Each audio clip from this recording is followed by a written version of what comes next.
pas de pression, on fera les ajustements, ce qu'il faut. Ouais, Salut Alison. salut. Donc on commence doucement l'épisode. Je te laisserai tu sais, te présenter. Ouais, Euh, donc on est dans les Pyrénées. Je t'ai contacté parce que j'ai une curiosité par rapport aux combattantes de... Alors ça peut être de MMA, de boxe, etc. Je peux être curieux sur l'entraînement, sur plein de choses. Je pratique, alors moi plutôt le Krav Maga, mais voilà, j'aime bien. Alors tout ce qui est MMA, je pense que toi, tu as fait ta transition, exactement. Ouais, c'est que ça. c'est la discipline où tu veux combattre actuellement, Voilà, je me en dirige à priorité. fond là-dessus. Ok, Exactement. ok. Et je pense t'avoir vu quand tu as commencé à Dynamite MMA, Oui, donc il y a peut-être un an. il y a quelques mois, ouais, il y a 8 9 mois, c'est ça. Ok, c'est à ce moment-là que je t'ai croisé sur Instagram. Donc il n'y a pas énormément de combats féminins, mais, euh, mais voilà, il y a quelque chose qui peut être impressionnant en fait chez les féminines, fait une combativité, quelque chose d'inspirant pour certains mecs. J'espère. Alors pour d'autres mecs, c'est peut-être bizarre, c'est peut-être d'autres choses, d'autres adjectifs, ou peut-être inapproprié. C'est un gros sujet. Tu commences avec du lourd. Tous les sujets sont ouverts. Donc c'est ton interview, on parle de ce que tu veux. J'ai préparé plein de questions, mais déjà tu choisis les questions. S'il y a des thèmes que tu vas aborder, on y va en profondeur ou tranquille. Et, et voilà, et après, tu as un petit peu vu la liste de questions, Ouais, mais voilà. ok. Donc je sais pas si je suis bien cadré, on s'en fout. On s'en Ouais, fout. t'es un petit peu hors Mais voilà, là champ, vous mais... voyez Alison Cano, je te laisse te présenter. Ouais, donc effectivement, tu l'as dit, je suis une combattante de MMA aujourd'hui, mais mon parcours, il est très divers parce que bah, je suis une combattante de l'ancienne génération. Donc moi, j'ai pas été formée MMA, j'ai été formée karaté. Je suis vraiment de l'école du karaté. Et ensuite, comme j'avais ce goût du contact, en fait, je suis rapidement passée à un karaté de contact, celui de Dominique Valera, je sais pas si tu connais. De nom. Ouais. Et de là, ben, j'ai évolué sur tous les championnats ou les Coupes de France de karaté contact et par extension full contact. Donc ça, c'était dans ma vingtaine, quoi. Dans ma vingtaine, je faisais pas mal de compétitions de ce type. Je me suis formée aussi au niveau des grades.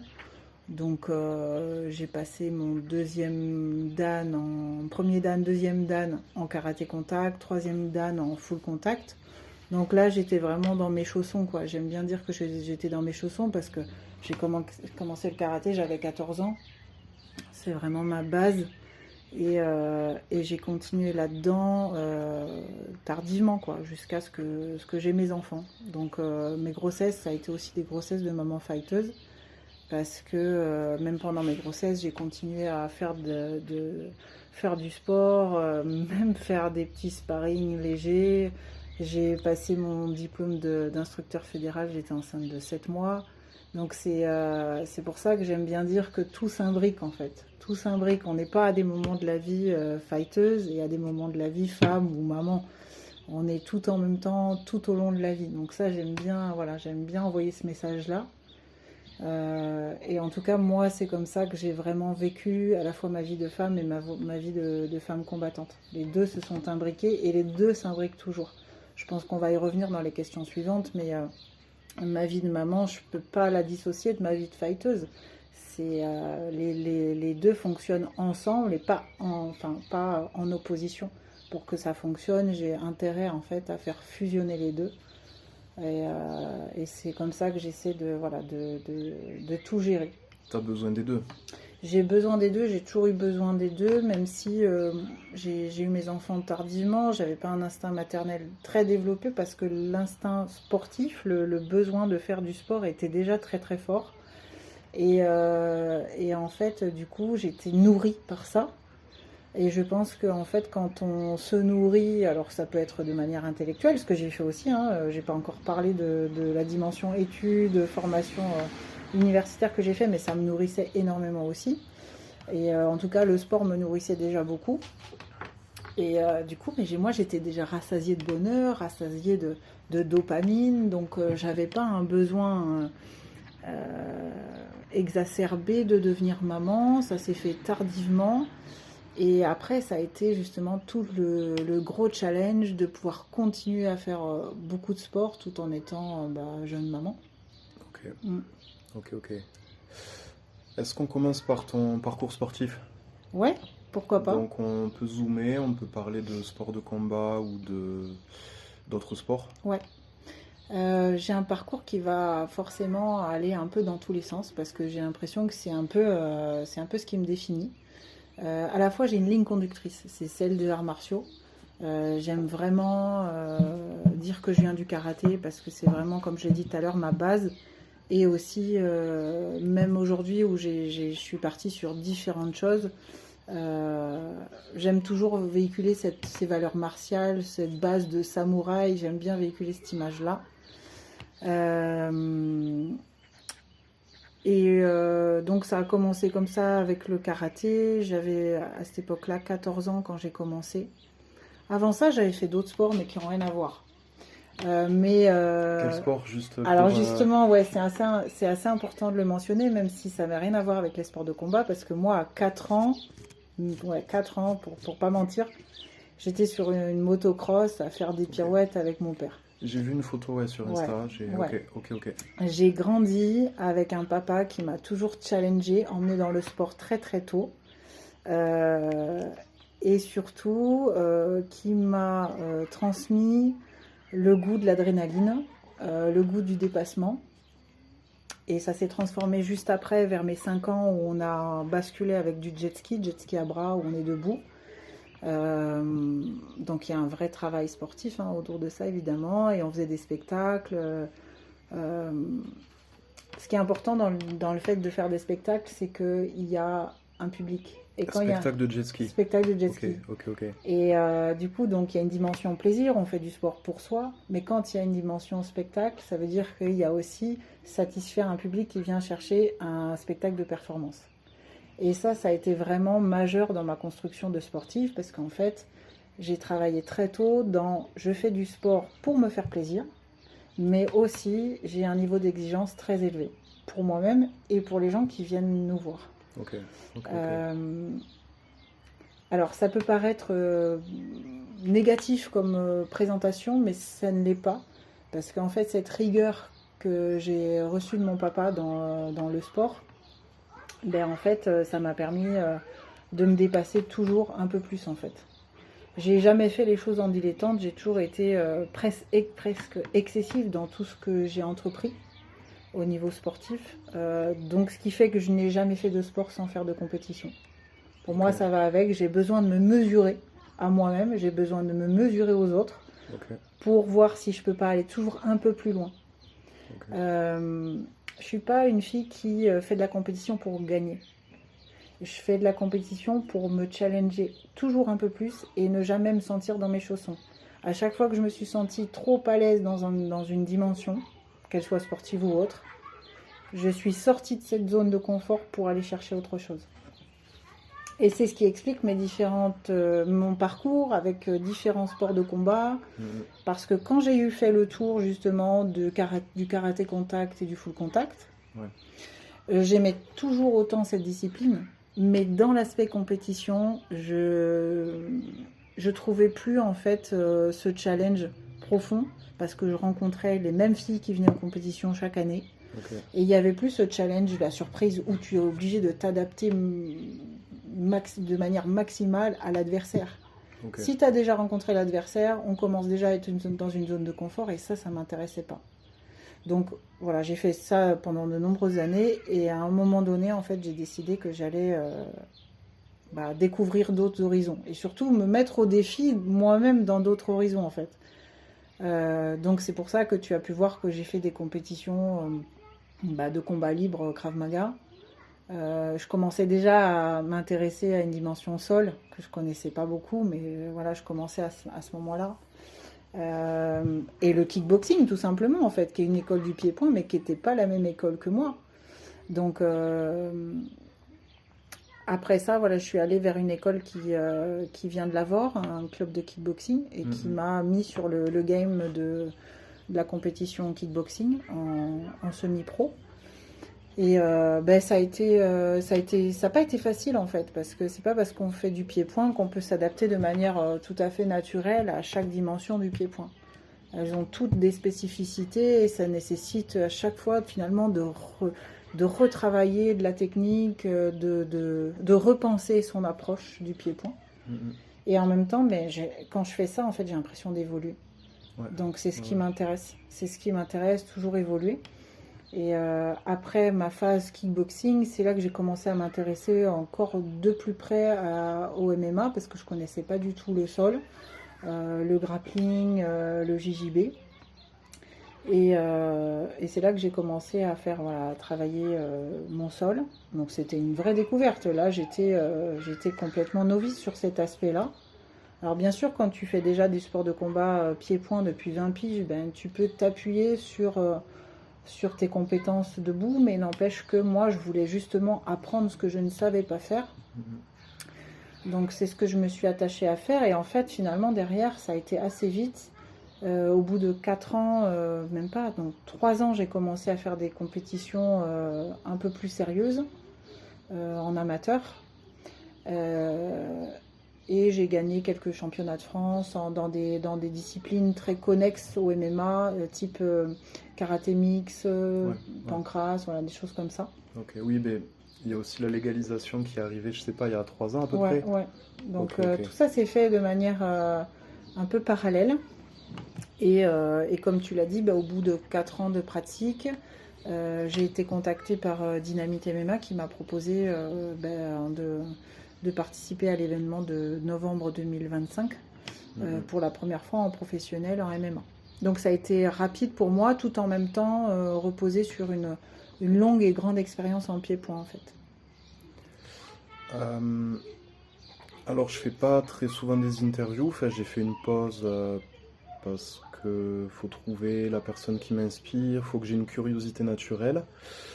Là, si je t'ai notamment contacté toi, je connais de nom ou de vue des combattantes amateurs.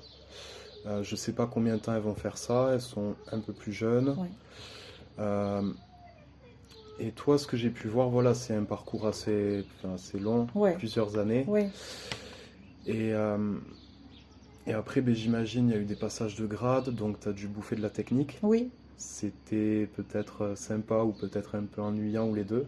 Enfin, c'est une autre approche que le combat. Oui, complètement. Mais voilà, toi, tu as connu le côté passage de grade technique, le côté combat. Et c'est intéressant. Fait, tout le monde n'est pas capable et tout le monde ne va pas faire des sacrifices pour pouvoir combattre régulièrement. J'ai Ouais. l'impression que tu combats pas mal en ce moment, Ouais. en 2024-2025. Ouais, tout à fait. Ton Instagram, il a commencé en 2022. Est-ce qu'il y a un lien entre tu veux te donner de la visibilité peut-être, tu veux Alors, combattre et tu crées un Instagram? alors c'est pas vraiment de manière conscientisée que j'ai commencé à avoir un réseau sur Instagram. C'est qu'en fait, je suis de la vieille génération, donc moi j'étais plutôt sur Facebook à l'origine. Et puis j'ai signé un contrat en bare knuckle avec un manager aux États-Unis. Ça, c'était en 2021. Et de là, suite à ça, j'ai fait une interview avec une journaliste américaine et ça a boosté mes réseaux au niveau Facebook. Et de fil en aiguille, en fait, ce boostage de Facebook m'a donné pas mal de visibilité, évidemment, et d'opportunités. Alors, pas européenne, plutôt justement dirigée vers l'Amérique du Nord, où j'avais déjà combattu, parce que j'ai vécu au Canada, donc j'ai déjà combattu à haut niveau au Canada. Donc finalement, ça venait restructurer ce réseau que j'avais eu et qui s'étendait aux États-Unis. Et du coup, à ce moment-là, en fait, j'ai pris conscience qu'en fait, la force des réseaux, il fallait quand même que je m'en saisisse et que je pouvais pas juste faire mon petit bonhomme de chemin sans communiquer du tout sur ce que j'étais en train de faire, en fait. Donc à partir de là, le réseau Facebook s'est monté tout seul au travers de ces 2-3 interviews que j'avais fait. Et à ce moment-là, j'ai commencé à communiquer sur Instagram un peu plus. Ok, Voilà. ok. Ouais. J'ai tout loupé sur ton Facebook. Enfin, je t'ai pas demandé en ami, parce Ouais. que sur Facebook, faut être ami. Ouais. Ou sauf si t'as une fanpage, ou je sais pas. Oui, c'est ça, j'ai Mais une page professionnelle, j'ai donc tout c'est loupé. ouvert. Ok, On peut voir, mais en effet, bon, maintenant c'est un peu similaire, je communique de manière égale sur les deux réseaux. ok. Mais au départ, j'avais pas du tout le même type de followers sur Facebook et sur Instagram. J'avais vraiment une communauté plutôt nord-américaine sur Facebook, avec beaucoup de combattants pieds-poings et bare knuckle. Et quand j'ai construit mon Instagram, je commençais déjà à me diriger vers le MMA. Donc en fait, j'ai pas tout à fait le même genre Ouais. de followers sur les deux réseaux. Mais du coup, t'as fait du bare knuckle, t'as combattu à main nue. Alors ça s'est pas fait finalement, mais c'est toujours en projet. Ok, Il y a très peu de combattantes tout court en France, ok, très oui, peu de oui, oui. combattantes de manière générale Mhm. dans le monde. Mais alors tu imagines, sans les gants, là on compte ce genre de combattantes sur Des les doigts d'une anglaises? Il main. n'y a pas des Il y anglaises a peut-être? quelques anglaises et quelques américaines parce que c'est là que c'est plus développé. Les combats globalement c'est Thaïlande, Angleterre et États-Unis majoritairement. Et il y a quelques têtes d'affiches qui circulent beaucoup, de combat en combat, enfin d'organisation en organisation, mais elles sont très peu. Donc c'est vraiment un truc que je garde dans un coin de ma tête, d'autant que je vais avoir 41 ans bientôt. Je sais que voilà, ma carrière, elle va pas être non plus éternelle, même si je me sens complètement trop bien dans mon corps et dans mon esprit aujourd'hui. Mais je garde ça pour la toute fin de carrière. Je sais que c'est une dimension qui est plus dangereuse pour mon corps. J'en ai pleinement conscience et en même temps, Barnacle, on ouais, parle le bare toujours de knuckle. barnacle, Ouais, on ouais. part toujours Donc, du bare knuckle. il y a un peu de risque. Je sais pas s'il faut parler comme ça, si je vais pas te titiller, t'énerver, tu vois, mais ouais, tu risques un peu d'endommager ou de. Je risque d'être plus blessée et comme tu le disais, mon actualité de combat en ce moment, elle est plutôt cool. Ouais, Donc j'ai pas envie de me blesser sur un combat et d'être off pendant plusieurs mois. ok, Donc ok. voilà, je garde ça pour voilà, dans, je sais pas, 1 an, 2 ans, ça se fera. Ok. Voilà. Le réseau est toujours là. Donc là, peut-être sur la chronologie, on a parlé des sports principaux. Ouais. J'ai vu passer du Letway. T'es Oui, ouverte au Letway? complètement. J'avais eu des propositions sur du Lightweight. Là, pareil, hein, en fait, on est toujours sur la même dimension. Il y a tellement peu de combattantes femmes qu'on était venu me proposer de combattre en Lightweight. Je suis complètement ouverte parce que là encore, ça vient me projeter dans un truc que je connais pas tout à fait, mais que je trouve hyper intéressant. Donc ça aussi, je pense que c'est dans la marmite, c'est en train de chauffer tranquillement et à un moment donné, je vais te dire, ça y est, il y a un combat qui sort là-dessus. Mais ouais, ça serait hyper chouette et je pense qu'aussi que voilà, je passerai pas à côté. Donc t'as pu voir des combats avec coup de tête Ouais, coup de ou coude, utilisation. Oui, ouais, oui. la boxe taille plus les coups de tête, ouais, Ouais. ouais. Donc c'est pas un problème. Pas un Feu. problème du tout, ouais, exactement, au contraire, voilà, au contraire. Tu vois, en fait, j'aime me mettre un peu en danger, donc il faut absolument que je sorte tout le temps de ma zone de confort.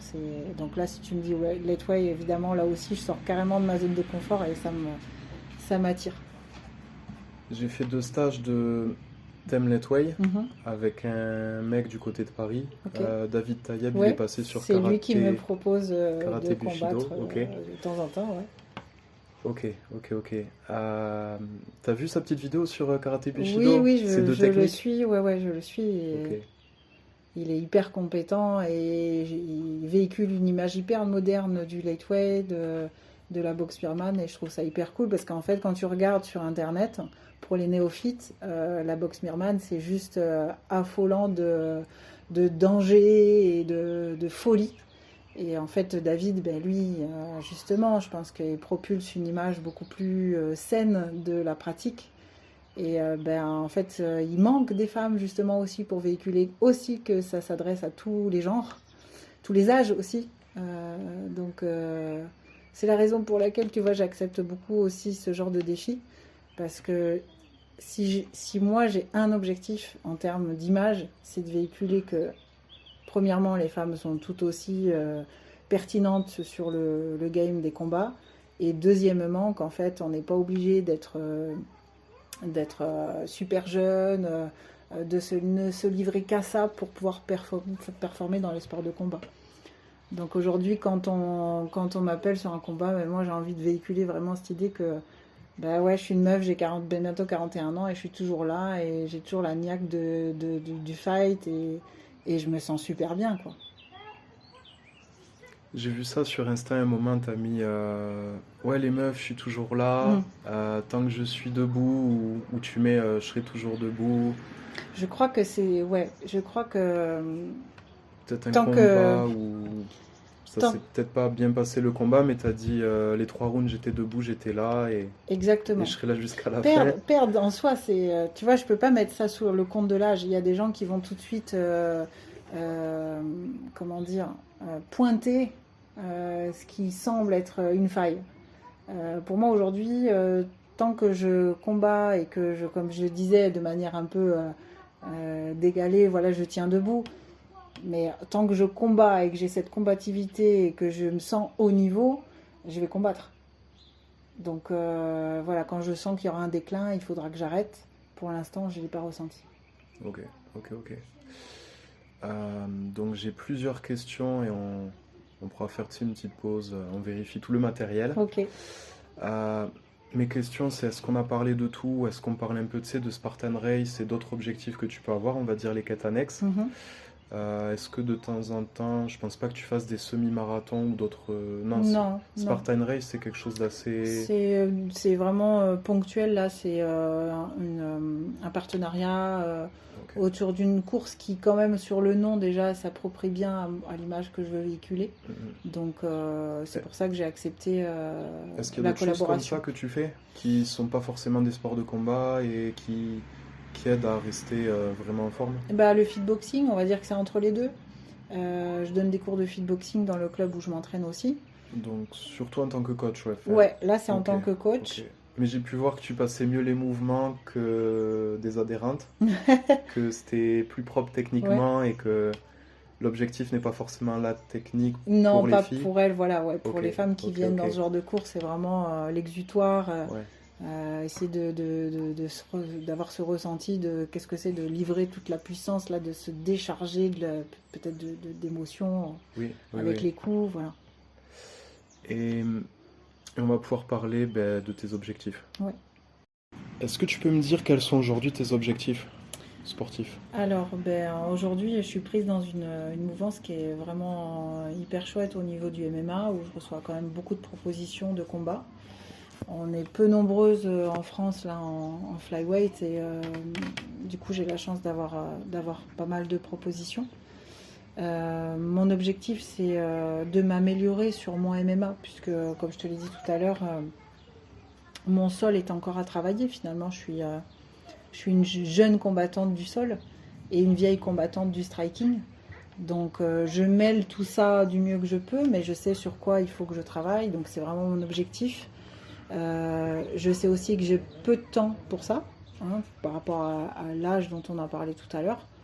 Donc mon objectif numéro un, il est intrinsèque, il est vis-à-vis de moi-même en tant que combattante, c'est de progresser au plus vite, d'offrir des performances qui soient de meilleure qualité, à chaque fois, à chaque combat de meilleure qualité. Gagner, perdre, je crois que finalement, j'ai dépassé ça en fait. J'ai dépassé ça, je veux surtout gagner vis-à-vis de moi-même. Et j'ai un regard très critique sur ce que je fais. J'ai beaucoup de recul sur mes qualités et mes défauts de combattante.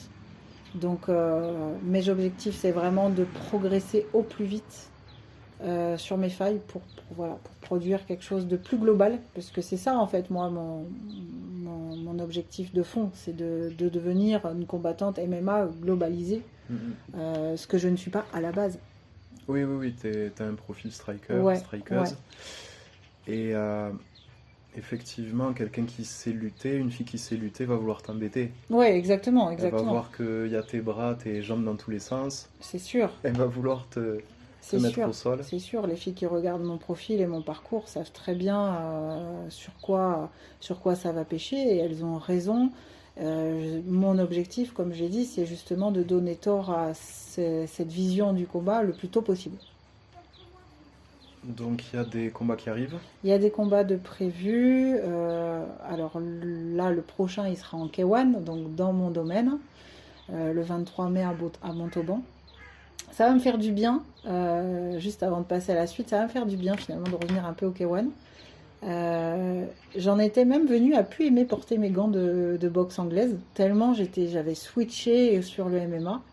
Et j'avais l'impression que les mitaines faisaient partie de mon corps. Et quand je remettais les gants de boxe anglaise, j'étais là, waouh, qu'est-ce que c'est? C'est plus familier pour moi. Alors que c'est ma base. Et finalement, là, je sais pas, je me suis reconnectée avec ça. Et je suis vraiment super contente de repartir là sur un combat de K1. Donc on va voir ce que ça donne. Je combats contre une Espagnole à la fin du mois de mai. Et puis ensuite, je pars sur un combat de MMA à la rentrée, enfin en tout début novembre, pour le Raiden 2. Donc ça sera à Limoges, donc pour un combat professionnel en MMA. Troisième combat pro pour moi, et j'espère que là, je vais pouvoir faire la différence sur le sol. Ça me laisse un petit peu de temps pour bosser et j'aime bien cette programmation. Et ton objectif, c'est mettre une soumission. Alors, pas forcément mettre une soumission, parce qu'à vrai dire, ma signature, c'est que ça reste le striking.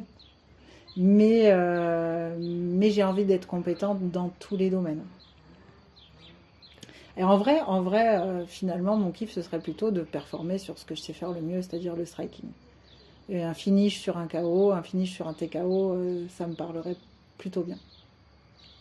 Elle parle français, l'adversaire, non? T'as dit, elle était Espagnole pour le combat en K1. Ouais. Mais moi, je reviens justement d'un petit camp d'entraînement en Espagne, là. Oui, à Alicante. À Alicante, ouais.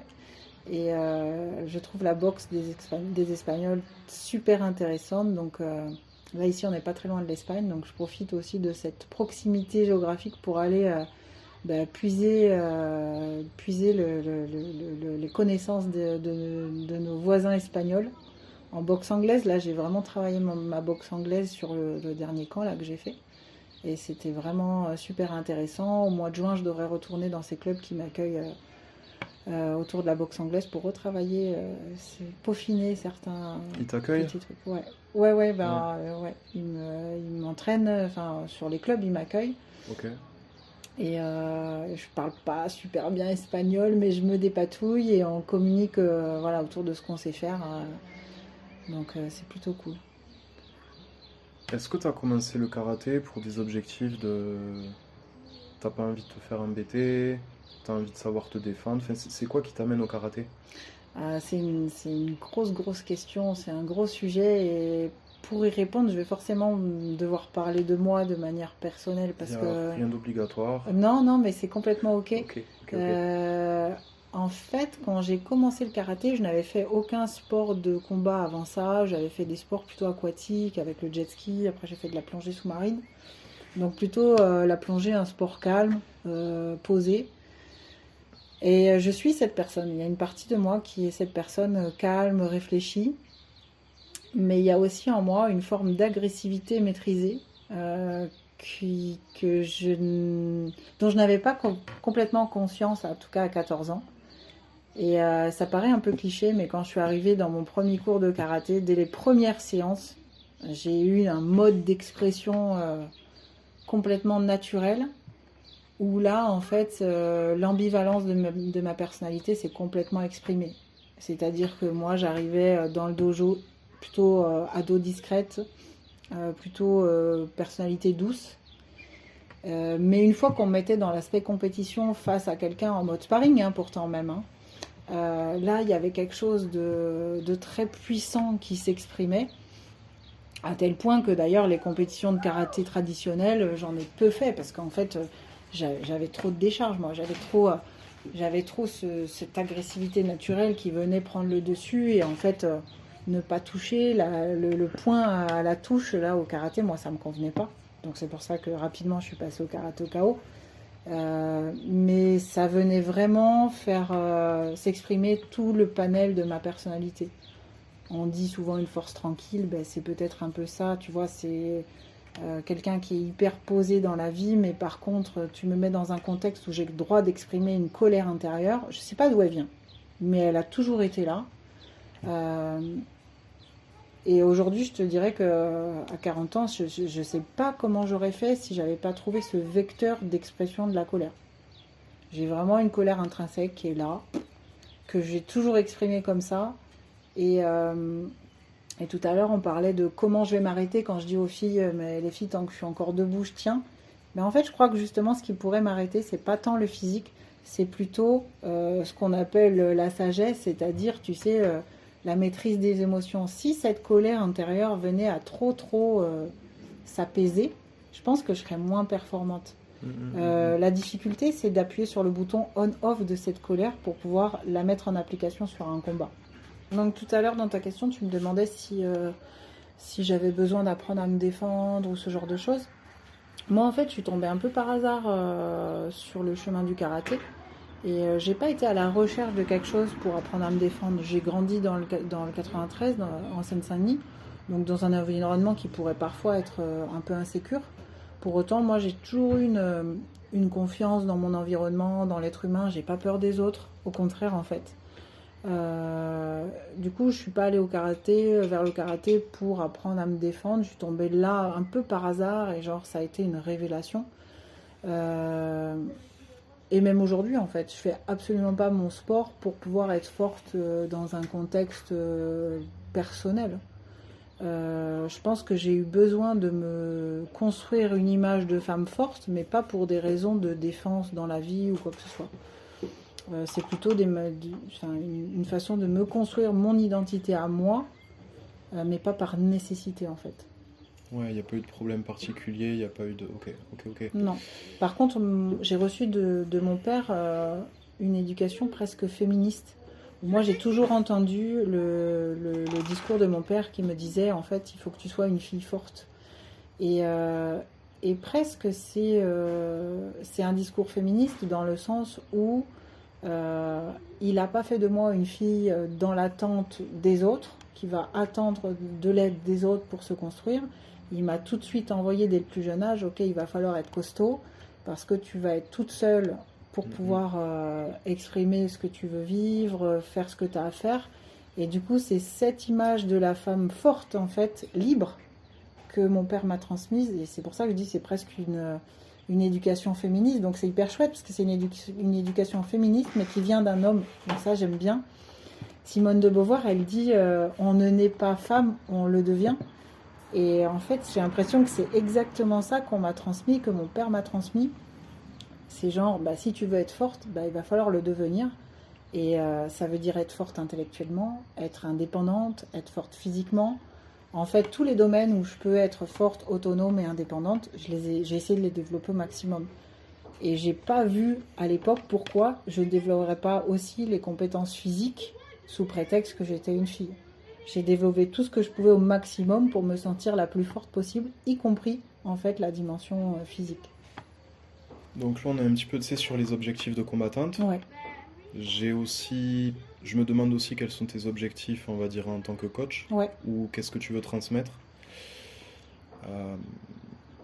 Peut-être que tu vas te servir du modèle paternel pour transmettre quelque chose de similaire. La transmission, ça fait déjà partie de ma vie puisque je suis dans le coaching depuis une petite dizaine d'années. J'adore cette dimension-là, je partage énormément et je partage justement en particulier avec des femmes qui ont besoin peut-être d'un modèle justement d'une femme normale aussi.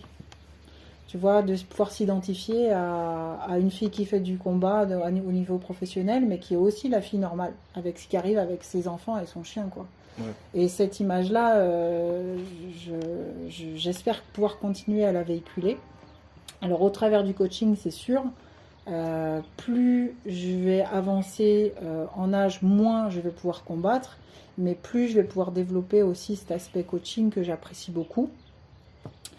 Et à vrai dire, en ce moment, je pense déjà en fait à l'horizon, qu'est-ce que je vais pouvoir faire quand je pourrai plus autant combattre, parce que j'aime tellement me nourrir, j'ai besoin toujours de remplir beaucoup de choses dans ma vie, et en particulier de beaucoup de choses qui a trait au combat. Donc je réfléchis déjà quand mon physique me permettra plus de le faire, bah, qu'est-ce que je vais pouvoir faire pour me nourrir toujours autant de ce milieu. Et j'ai déjà quelques petites idées, donc le coaching comme je disais évidemment, mais aussi j'ai vraiment pour projet, et peut-être dès la saison prochaine, de me former pour devenir juge-arbitre en MMA. Là aussi, on est très peu représenté en tant que femme juge-arbitre, donc ça c'est vraiment quelque chose que j'ai envie de développer.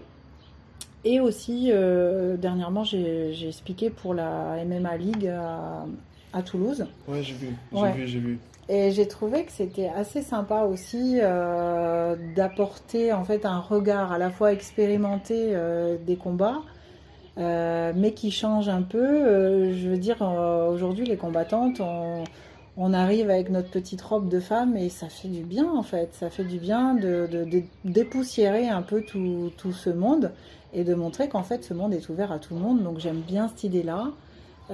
Donc speaker, ben, pourquoi pas aussi, ça peut être quelque chose qui pourrait, voilà, pas remplacer le combat, mais m'accompagner dans la suite de ma vie de combattante. J'ai connu, tu sais, les vestiaires de rugby quand t'es adulte. Donc, bon, il n'y a pas de filles ou il y a une bénévole enfin, qui est loin du vestiaire. Et c'est vrai que des fois, ça fait du bien des sports mixtes. Ouais. Ça fait du bien de ne pas être qu'entre nous, parce qu'entre nous, des fois, on est peut-être un peu plus bête, un peu plus primitif. Et enfin, je comprends que c'est bien d'avoir des filles à l'entraînement, que c'est peut-être une autre approche. C'est une approche différente, mais en fin de compte, nous aussi, finalement, on peut complètement développer cet instinct animal autour du combat.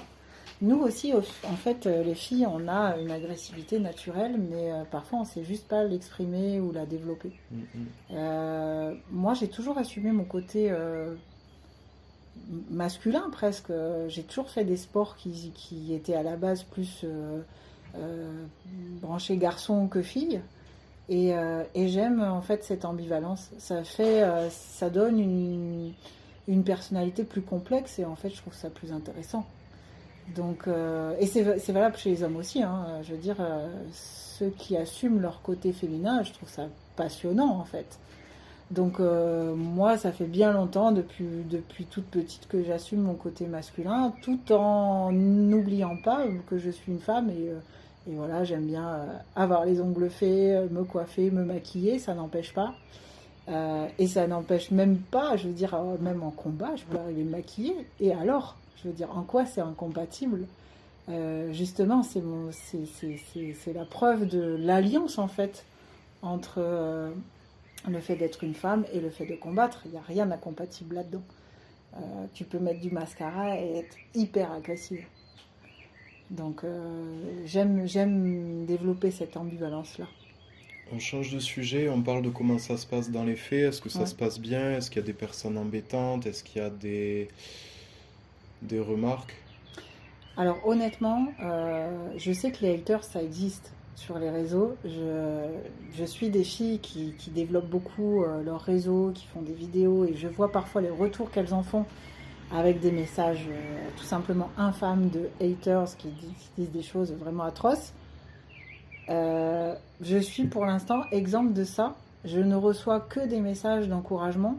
Je reçois des messages avec beaucoup de soutien, beaucoup de compassion et beaucoup de respect justement pour ce que je fais, parce que je pense que les gens ont bien compris que j'étais, j'étais pas qu'une combattante. J'ai un métier, je suis prof de lettres, je suis prof à temps plein, donc je dois de me dédoubler finalement. Je dois aussi me dédoubler parce que je suis maman de 2 enfants. Et je pense que les gens qui me suivent ont bien compris que j'étais toutes ces personnes-là en une. Et que finalement, en fait, les messages qu'ils m'envoient, c'est waouh, comment tu fais pour faire tout ça en même temps? Et franchement, ça fait hyper plaisir, parce qu'en effet, c'est pas tous les jours facile d'arriver à juguler avec tout ça. Mais je n'ai jamais eu de remarques désagréables ou Donc ni en virtuel ni en réel. jamais, Ça se passe assez bien, ça se jamais. passe bien. Le soutien des gens Nickel. Ok. ouais, ouais. Ok, ok. Et peut-être que dans les haters, il y a aussi des jeunes, des ados.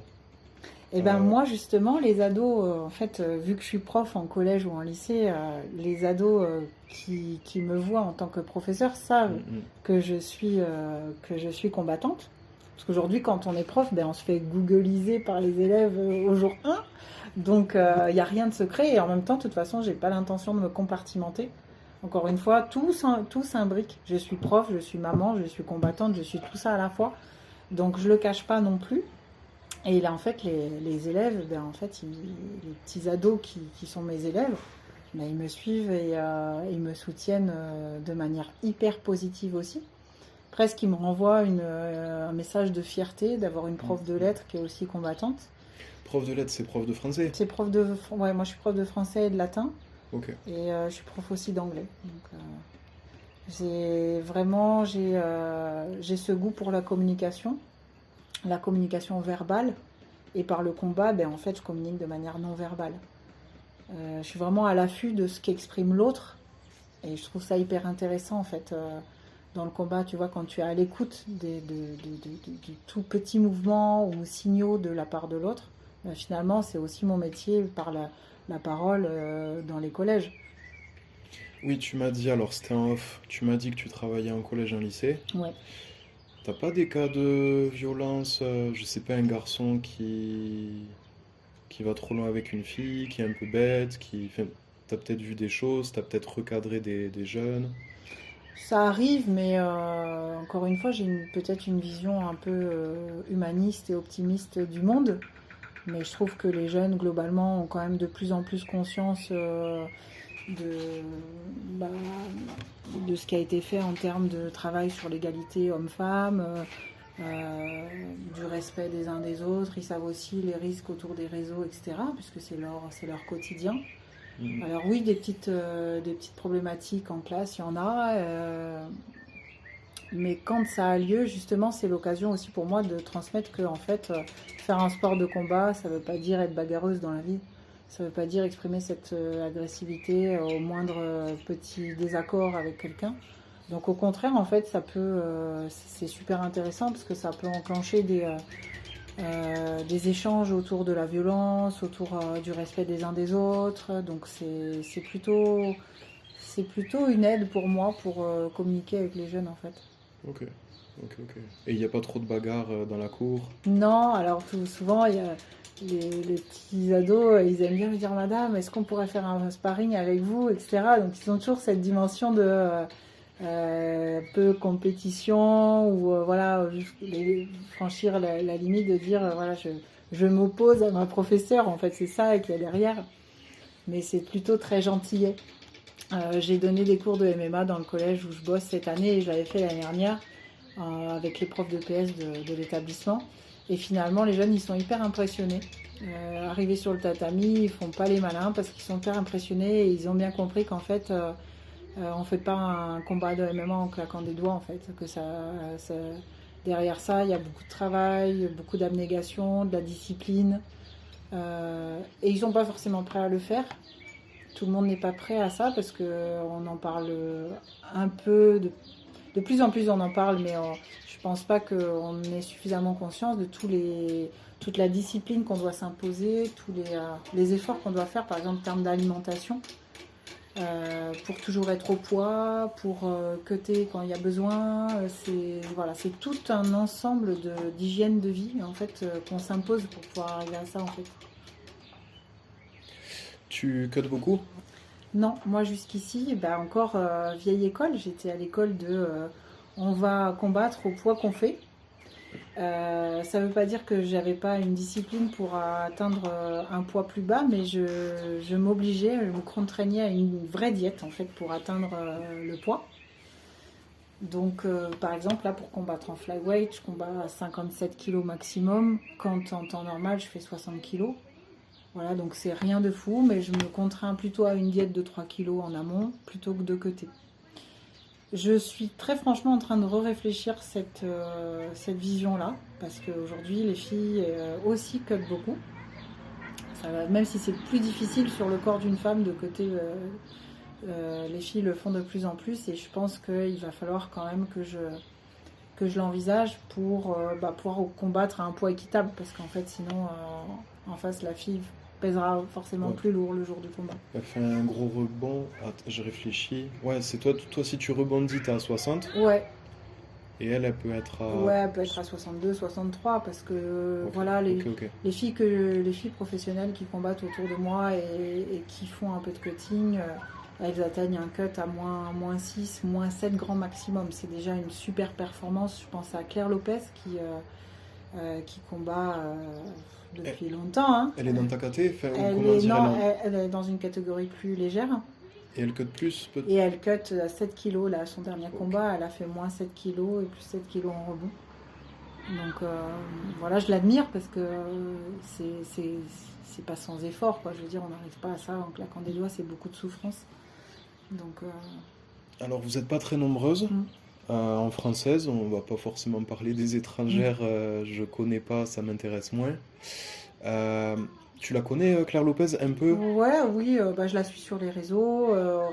On s'est rencontrés au Dynamite MMA, par exemple. Voilà.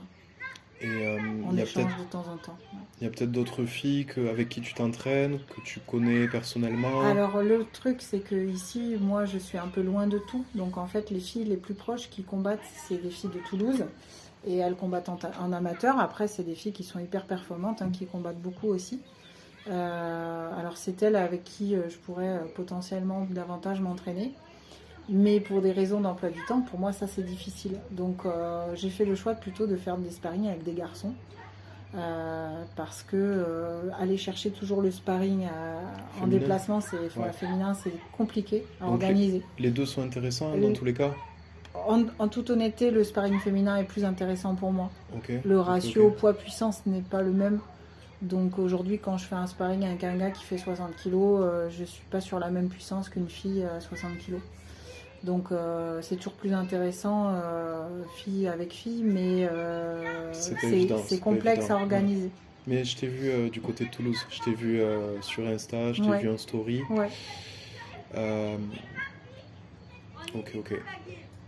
Donc je triche un peu, je regarde les notes. Donc on a pas mal parlé de la chronologie. Je m'étais noté 24 ans de pratique de sport de combat, Ouais. donc c'est vrai que c'est du costaud. Je m'étais noté plusieurs combats récents donc de MMA, de kickboxing. Oui. T'as fait récemment un combat de budo en 2024.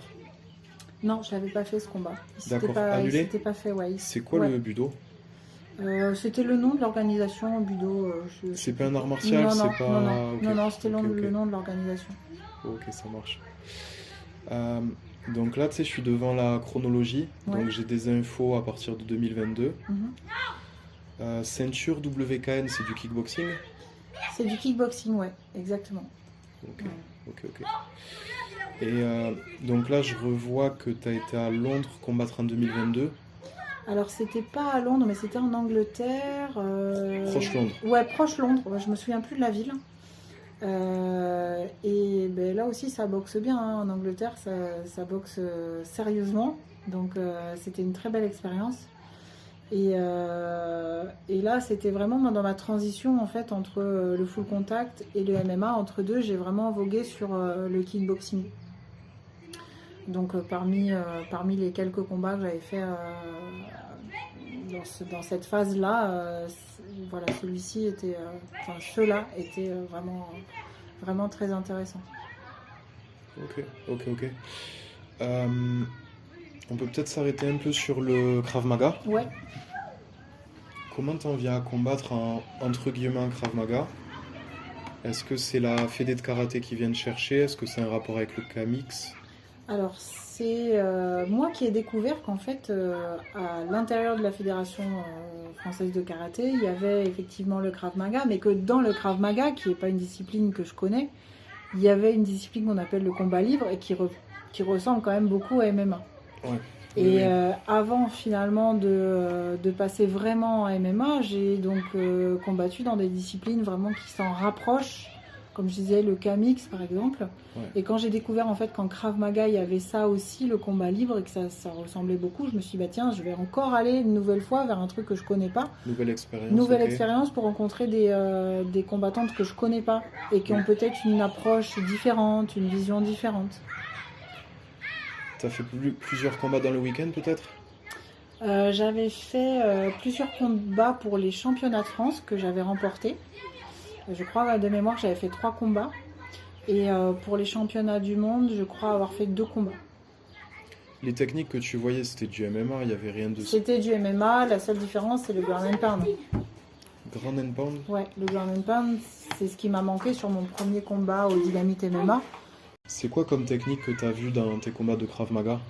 Ben en fait, dans les combats de Krav Maga que j'ai fait, finalement, ça ressemblait vraiment de manière très proche au karaté mix que je pratiquais à l'époque, au pancras. La seule chose, mais tout comme en karaté mix, c'est qu'en fait, une fois projeté au sol, si tu étais en garde montée, mettons, tu n'avais pas le droit de frapper la personne au visage, par exemple, pas de ground and pound.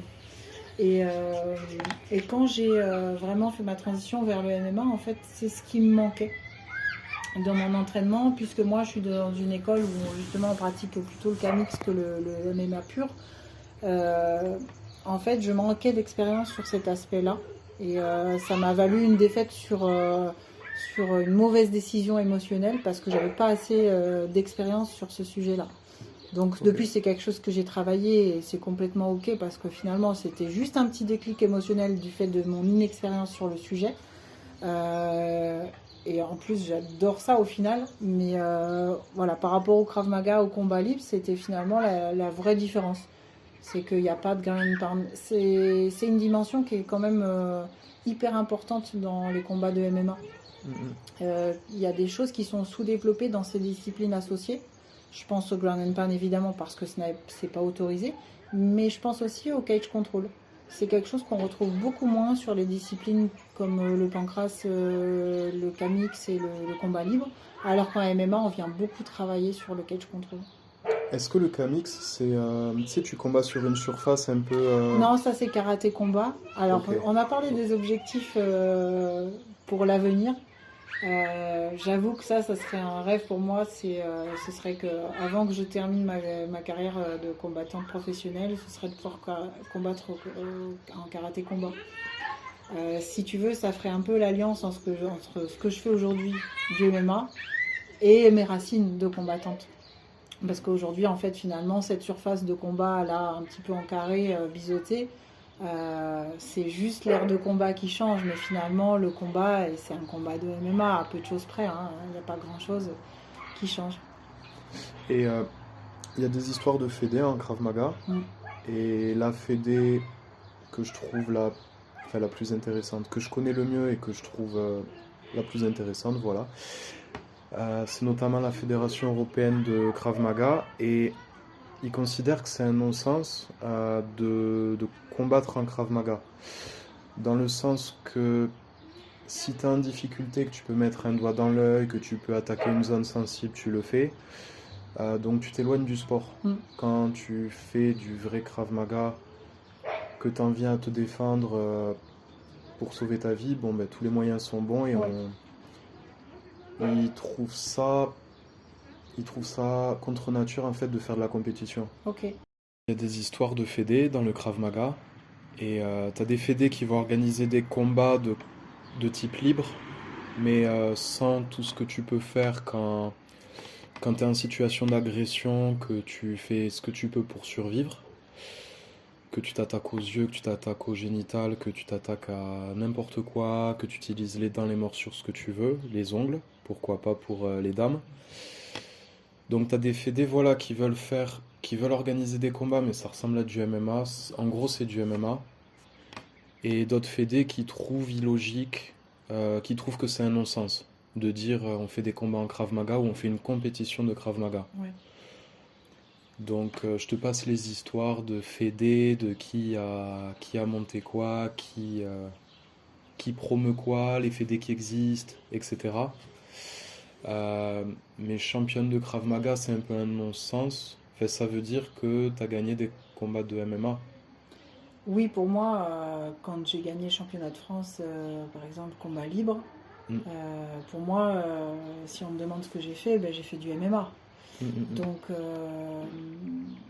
je rentrerai pas dans un discours politique autour des fédérations, parce que c'est ultra complexe et c'est pas le but de notre discussion aujourd'hui, mais par contre, ce que je peux dire, c'est que moi, ma vision, c'est que ce que j'apprends à la salle, je veux que ce soit le plus réaliste possible.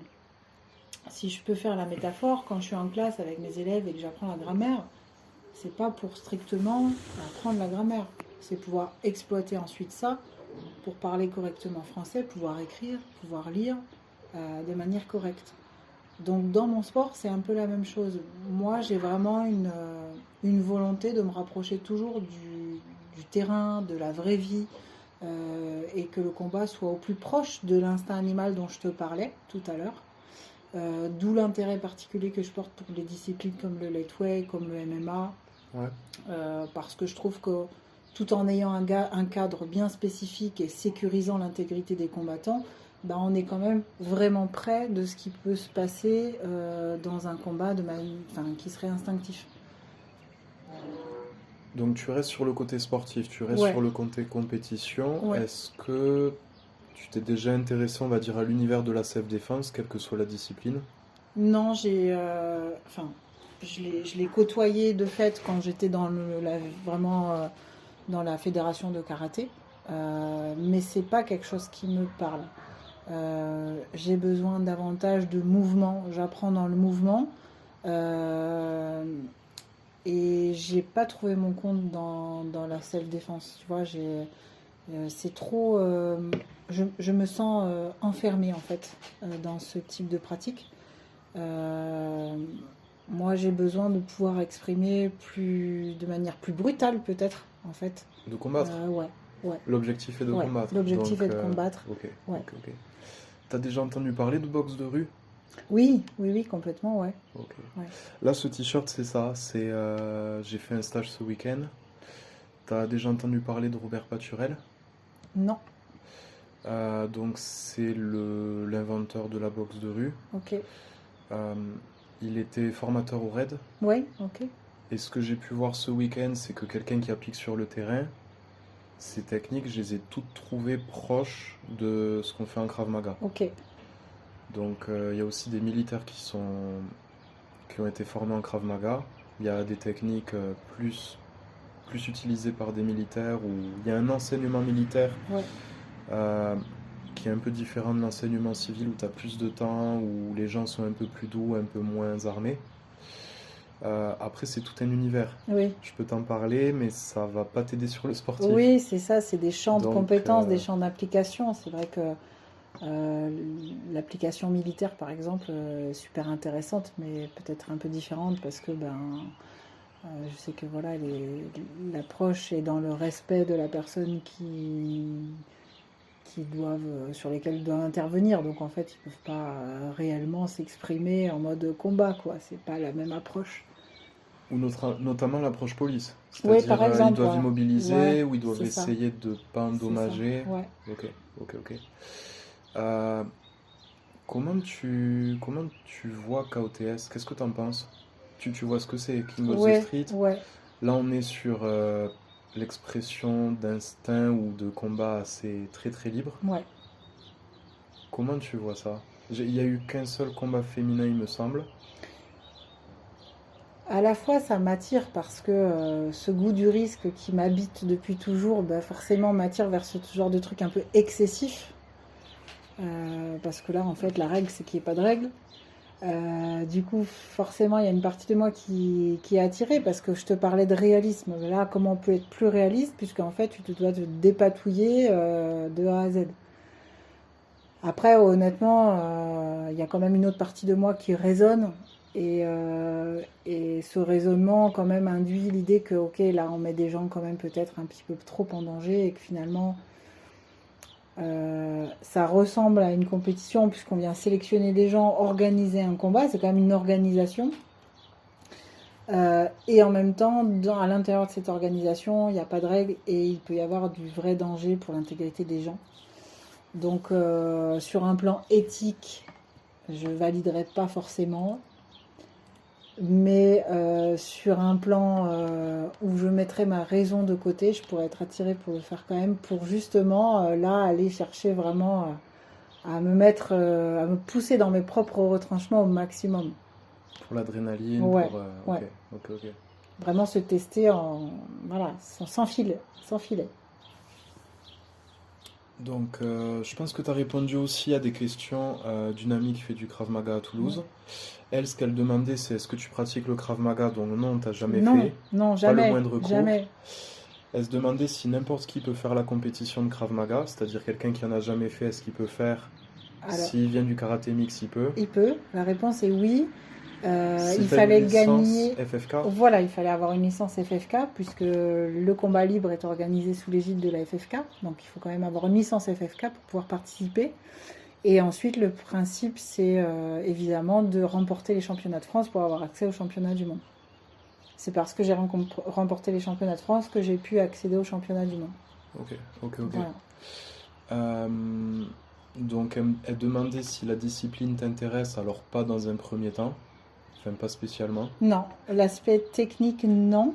Euh, mais après, aller me challenger sur une forme de combat finalement qui est proche et qui est assez globale, oui.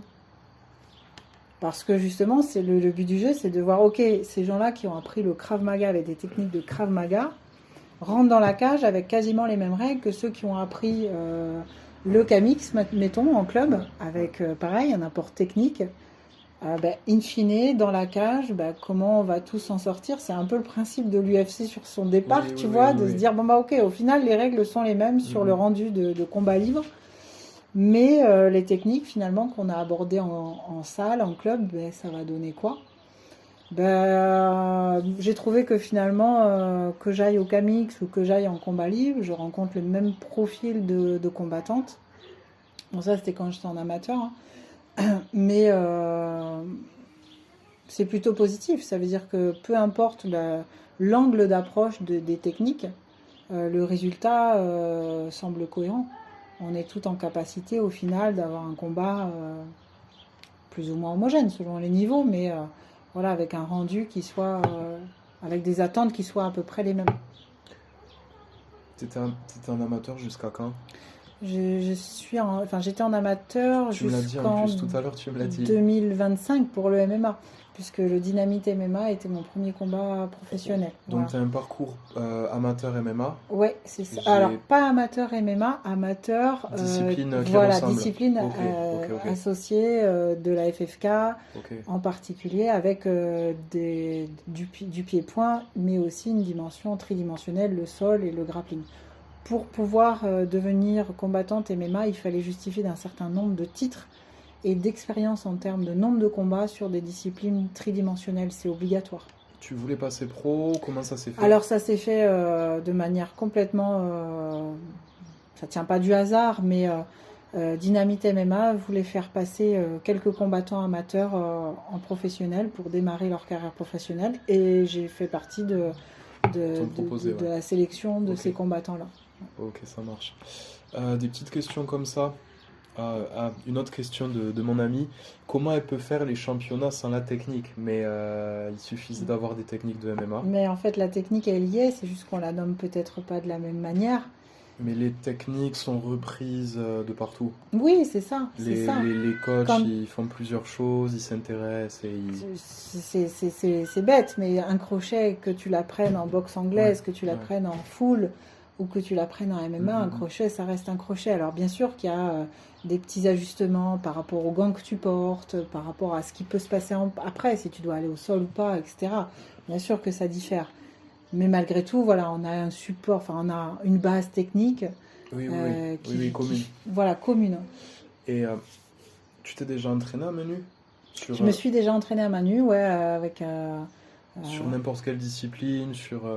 alors sur mon coach déjà, puisque donc combat à main nue. combat à main nue, je devais combattre là dans un karaté proche du Kyokushinkai, ça s'appelle Oui, Shidokan. oui, ok. C'est voilà une des familles de karaté où on peut combattre à main nue.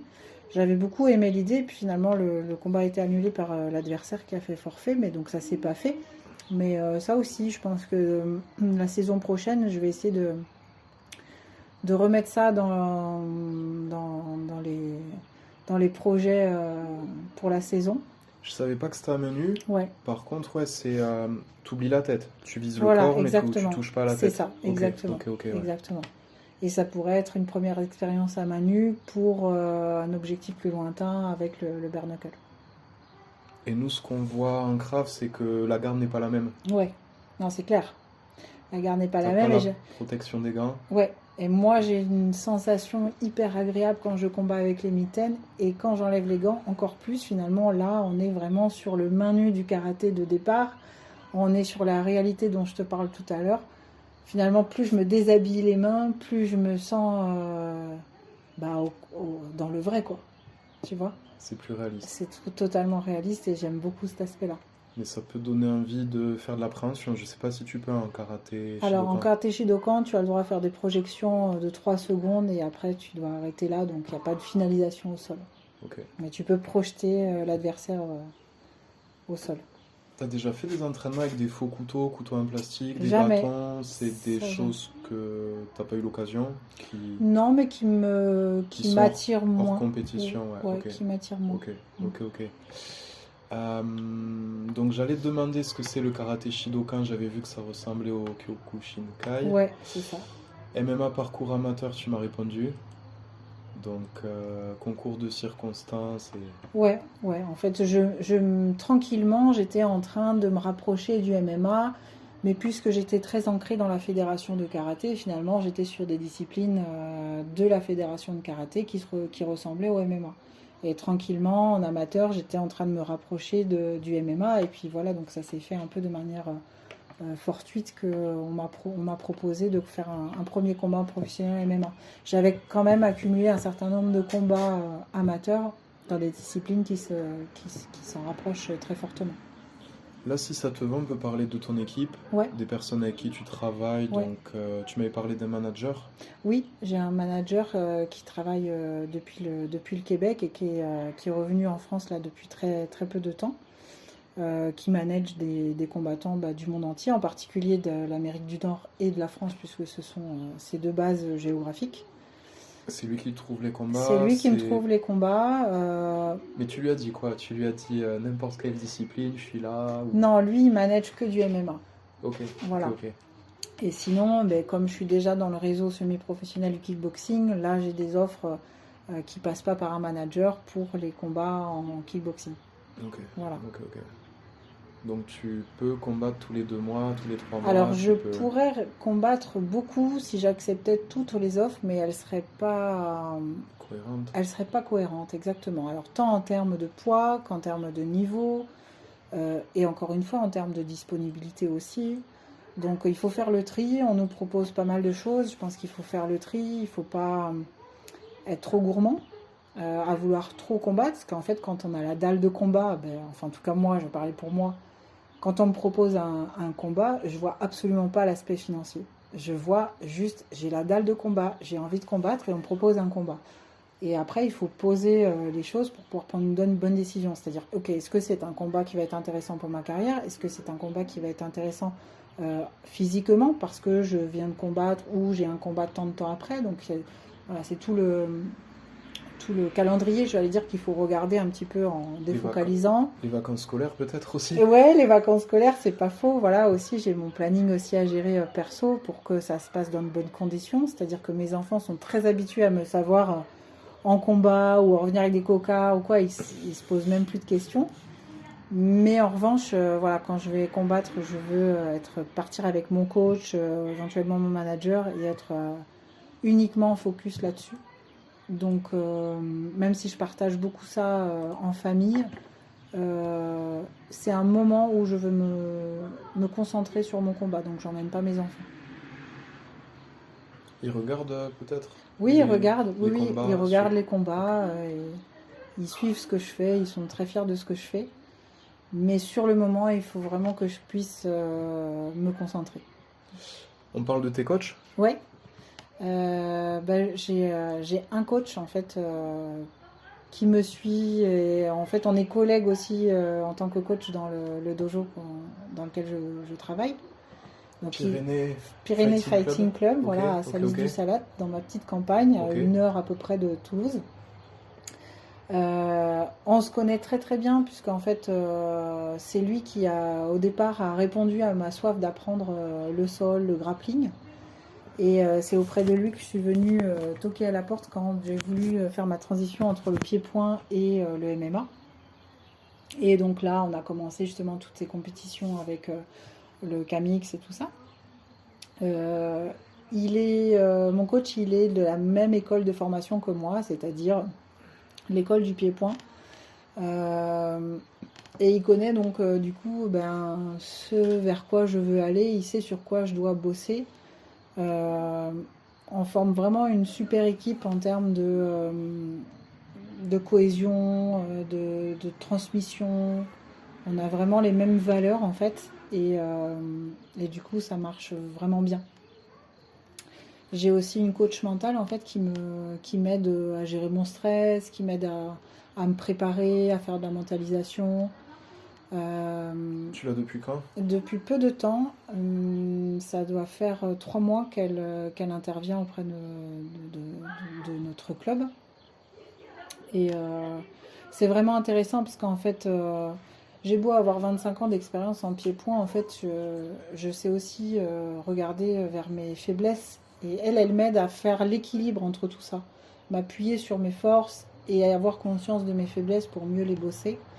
Elle est d'une grande aide, je trouve que c'est presque une psychothérapie, mais du sportif. En fait, c'est arriver à prendre du recul sur soi-même en tant que sportif pour arriver à mieux avancer. Donc c'est vraiment super intéressant. Est-ce que tu as d'autres coachs ou d'autres préparateurs? Non, je fonctionne que Donc, avec David, mon coach, un coach principal. et Ophélie pour le coaching mental. Ouais. Donc t'as dit plutôt striker. Ouais, lui il est plutôt striker, même s'il est plus globalisé que moi. C'est un peu comme mon alter ego en masculin, tu vois, c'est le même profil de combattant, mais version masculin. Sauf que lui, il a quelques années de plus que moi, donc il a arrêté de combattre. Ok. Mais Ok. voilà, on a vraiment sensiblement le même type de profil. Et t'arrives à chercher des skills en lutte, en grappling. Ouais, alors bon, je bosse beaucoup avec lui et on a forcément un différentiel de poids important. Mais on arrive quand même à travailler. Il y a peu de filles dans mon dojo, donc on est obligé, comme je te disais, de fonctionner avec des garçons. Donc il y a quelques poids légers dans le club avec lesquels je peux bosser, mais sinon souvent on se fait des trainings juste le coach et moi et on arrive malgré tout, malgré le différentiel de poids, à travailler même sur du grappling quoi. Ok. Est-ce que tu veux parler de tes sponsors? Ouais, j'aimerais bien en parler parce que là aussi on fonctionne très local. Tu vois, je te parle d'un club qui est dans une campagne et ce club me permet de travailler au quotidien, de m'entraîner au quotidien et on va combattre internationalement, donc c'est plutôt chouette. Et mon sponsor, c'est un peu la même chose, c'est-à-dire que c'est un sponsor toulousain, je pense à Metalbox, mais qu'on voit partout, sur tous les galas, ils sont représentés. Et ils m'ont fait confiance il y a déjà 3 ans de ça. Et là, tu vois, quand je te disais que j'avais un désamour de mes gants de boxe anglaise, je suis allée vers eux et ils m'ont sorti une paire de bijoux de gants de boxe. Et je t'assure que ça fait la différence. Là, je mets les gants et je me sens bien, quoi. Donc c'est aussi grâce à eux, tu vois, que je peux avoir du matériel. J'ai besoin de quelque chose, ils me fournissent un truc de qualité. Des gants dans lesquels tu te sens bien pour boxer.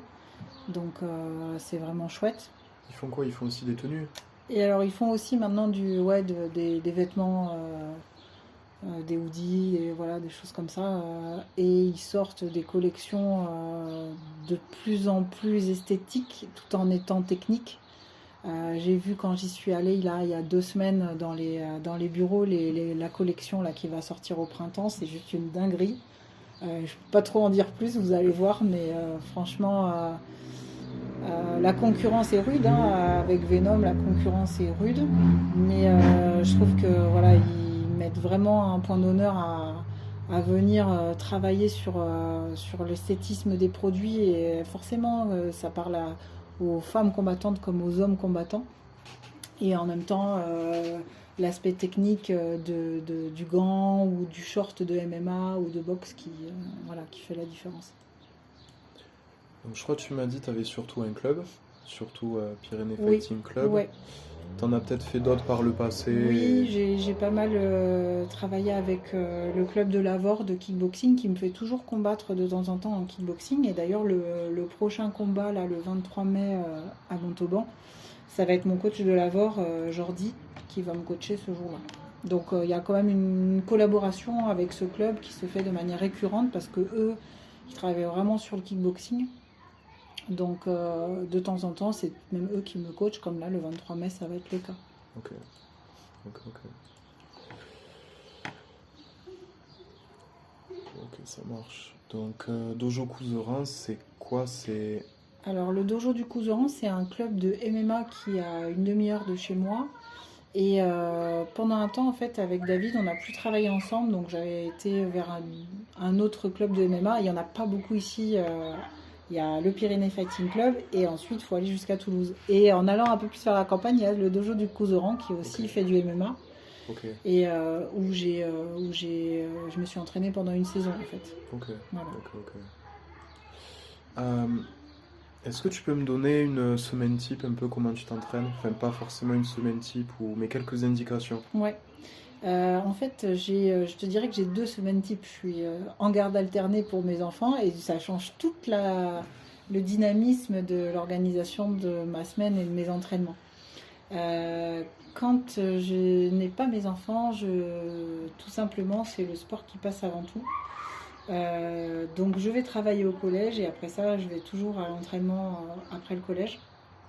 Donc sur ces semaines-là, j'ai l'impression vraiment de mettre le paquet sur l'hygiène de vie. Tu vois, je vais bosser au collège et ensuite je m'entraîne. Je mange relativement tôt, je me couche assez tôt. Enfin, tu vois, je prends soin de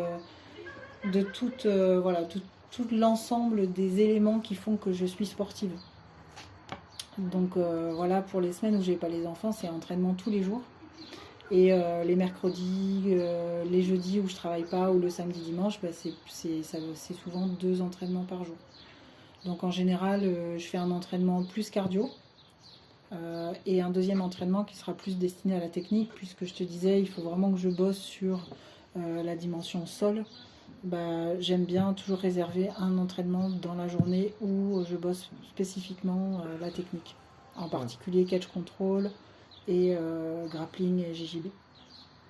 Et les semaines où j'ai les enfants, bah, je suis maman avant tout. Donc souvent j'emmène mes enfants à l'entraînement. Ils sont comme à la maison dans un dojo, ils jouent pendant que je m'entraîne. Et c'est moins facile pour moi parce que forcément ça demande de la concentration pour intégrer les choses. Et là je me dissocie parfois entre mes enfants et l'entraînement, donc c'est plus difficile.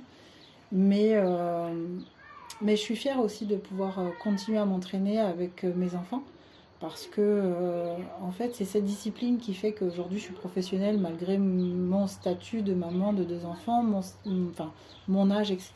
C'est parce que je me pose jamais de questions à savoir si je suis fatiguée, si je suis pas bien, si j'ai les enfants, oui ou non. Je trouve toujours des solutions au maximum pour pouvoir m'entraîner en fait. Donc c'est comme ça que ça s'organise. Je m'entraîne moins malgré tout sur les semaines où j'ai les enfants. C'est plus aléatoire. Il y a Mais des entraînements qui sautent. il y a des entraînements qui sautent clairement. Pour te donner une idée, sur les semaines où j'ai les enfants, je suis sur 3 entraînements semaine à peu près. Alors que sur les semaines où je n'ai pas les enfants, je suis sur une semaine à 7 jours sur 7 d'entraînement avec au moins la moitié des jours à 2 entraînements par jour. Malgré ça, j'ai conscience d'une chose, c'est que les filles qui aujourd'hui combattent en professionnel, souvent ne font que ça. Et donc elles ont l'opportunité, le temps pour pouvoir être 2 fois par jour à l'entraînement, et ce, tous les jours. Donc je sais que j'ai un déficit de temps donné pour l'entraînement. Euh, c'est tout un défi, voilà, c'est mon défi du quotidien, c'est d'essayer de me rapprocher au maximum voilà, du temps qu'on peut donner à l'entraînement à ce niveau-là qui devrait être vraiment quotidien, c'est clair. Et en même temps, mais je suis obligée de composer avec ma réalité de vie. Je crois Anthony Rea, il s'entraîne plus qu'une fois par jour, quelque chose comme Ouais. ça, et il continue à combattre. Alors pas forcément les mêmes adversaires qu'avant, pas forcément les mêmes championnats, compétitions, mais il Mm. a réduit, Mm. il a dû passer de 2 à un entraînement par Par jour. jour, ouais. Euh, donc là, on peut peut-être reparler de coaching de transmission. Ouais.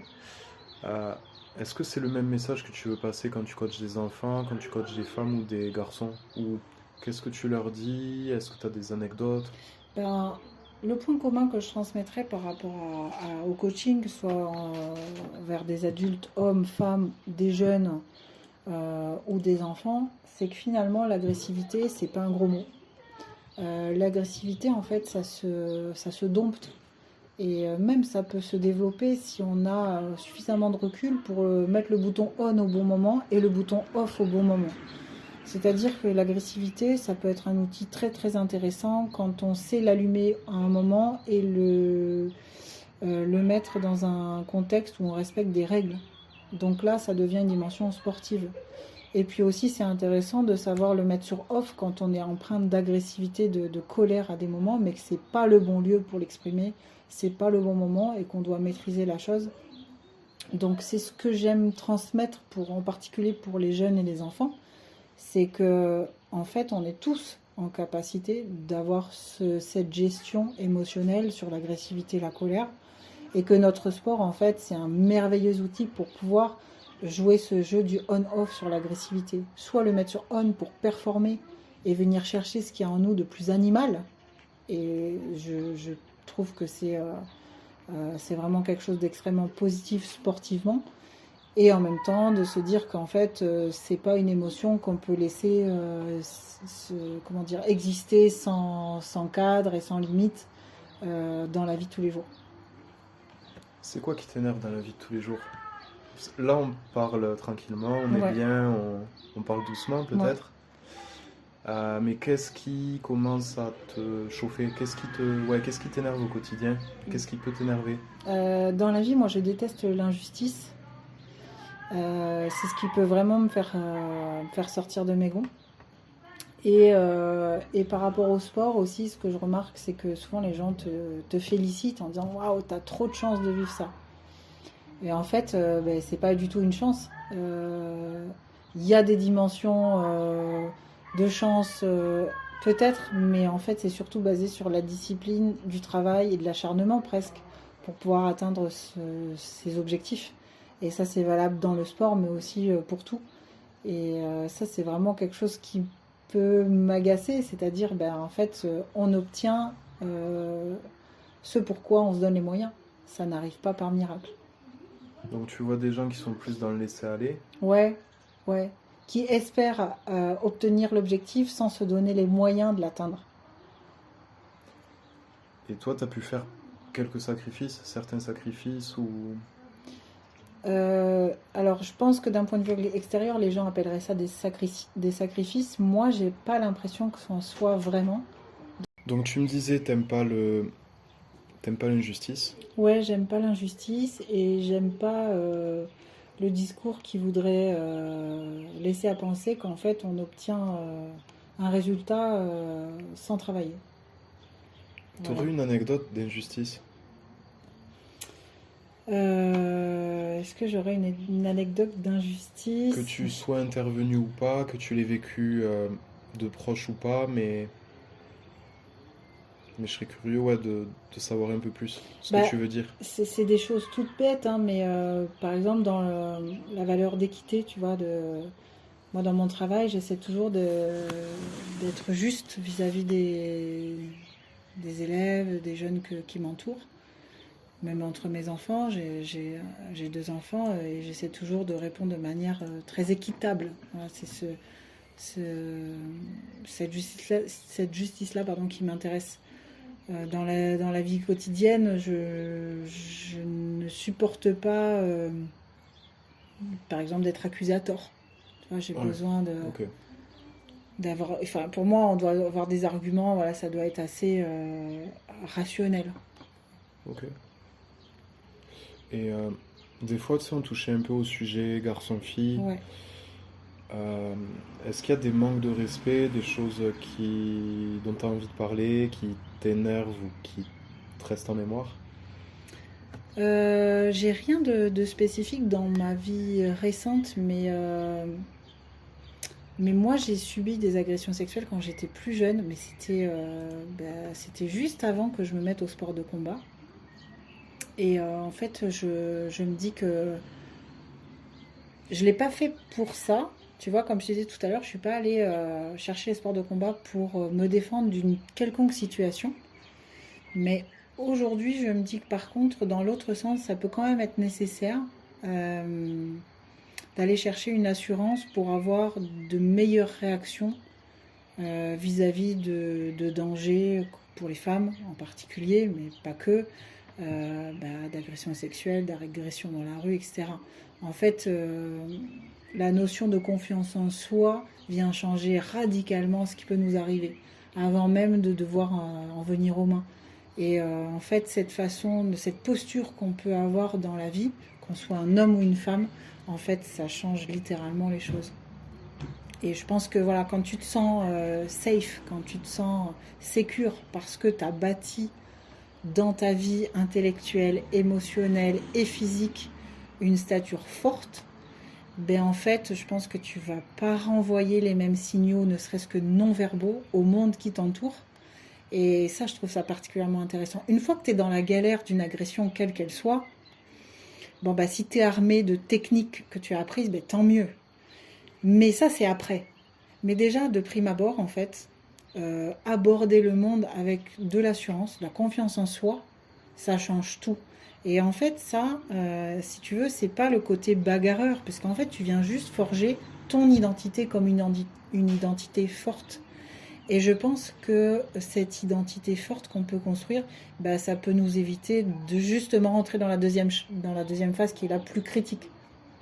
Donc c'est pour ça que tout à l'heure je disais, je me suis toujours nourrie de plein de choses, et pas que la dimension physique pour être forte physiquement, mais aussi intellectuellement, émotionnellement, se connaître, vraiment se connaître intrinsèquement, bien se connaître sur le plan émotionnel aussi. Ça fait partie des choses hyper importantes sur le plan personnel, d'après moi. Et par extension, ben, quand tu te connais bien sur le plan émotionnel, aussi en tant que fighter, c'est super intéressant et c'est très aidant. Donc tout ça, ça s'imbrique. Euh, mais vraiment, la dimension de confiance, c'est super important. Je sais pas trop quoi te poser, tu sais, comme question là-dessus. Ouais, Euh, Vaut mieux que tu dises ce que tu as envie de dire. ouais, Et peut-être que dans ce que tu vas transmettre, voilà, ça va être ça. Ça va être les filles, si vous gagnez en assurance, ça ira mieux. ouais, Peut-être que même tu as eu des filles qui ont eu leurs problématiques, ouais. que vous pouvez discuter entre vous, là où des fois les hommes de la salle, ils sont pas au courant, ils savent pas, ils comprendraient pas pareil. Euh, donc c'est pas évident de rebondir. Ouais, ouais, Euh, ouais, c'est une inquiétude, tu vois, t'es maman, je suis ouais, papa, donc j'ai une fille. ouais.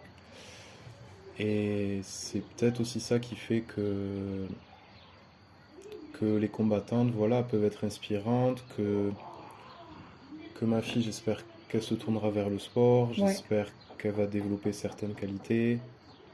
Ben, c'est en ça que, tu sais, au tout départ de l'interview, je t'ai parlé de l'éducation que j'ai reçue de mon père, qui était Oui, presque une éducation féministe, dans le sens où il m'a contrainte ouais, à ouais, me forger une identité propre, forte pour moi-même. ouais, ouais.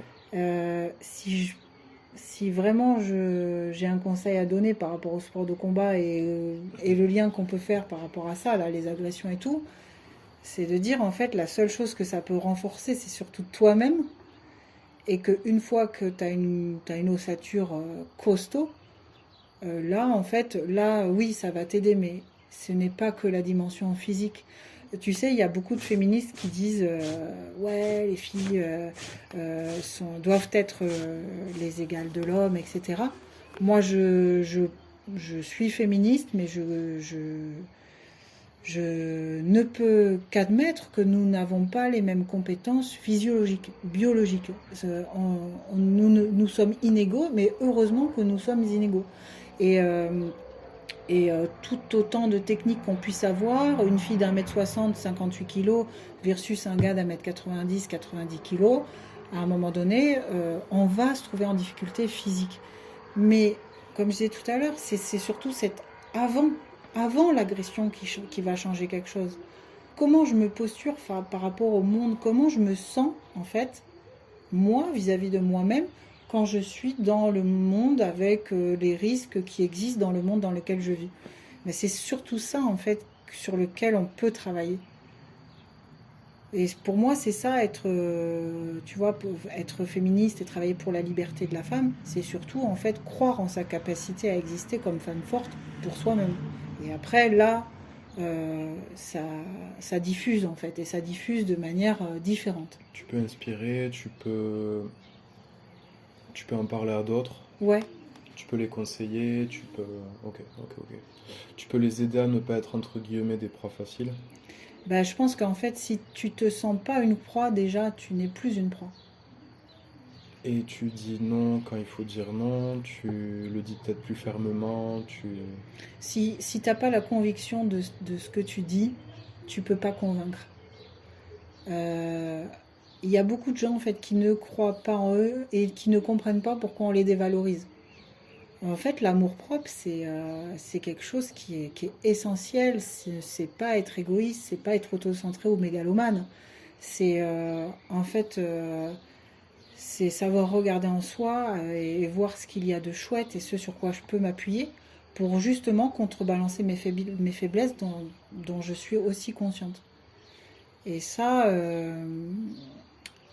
crée comment dire, une armure de combattant de vie, de combattante de vie, qui est beaucoup plus pertinente que dire, bah, ok, moi, je passe un jujigatame en 3 secondes.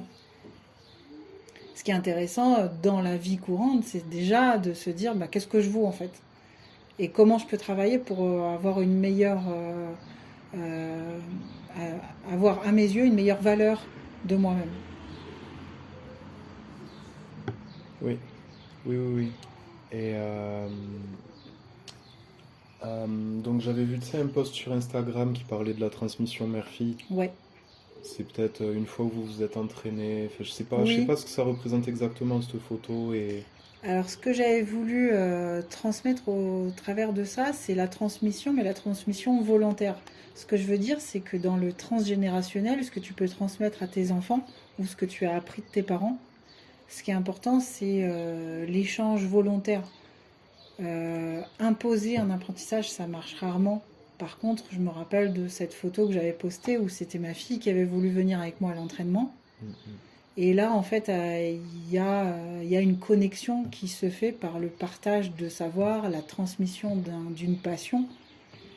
Et non seulement elle apprendra certainement des choses, ma fille, en s'intéressant à ce que je fais ce jour-là, mais aussi dans le lien qui nous unit. Quand il y a une transmission de passion, en fait, c'est d'autant plus fort.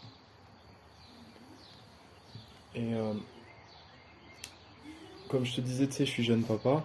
Et bon, tu disais que s'occuper des enfants, c'est la bonne raison de pas de sauter un entraînement. La seule, ouais.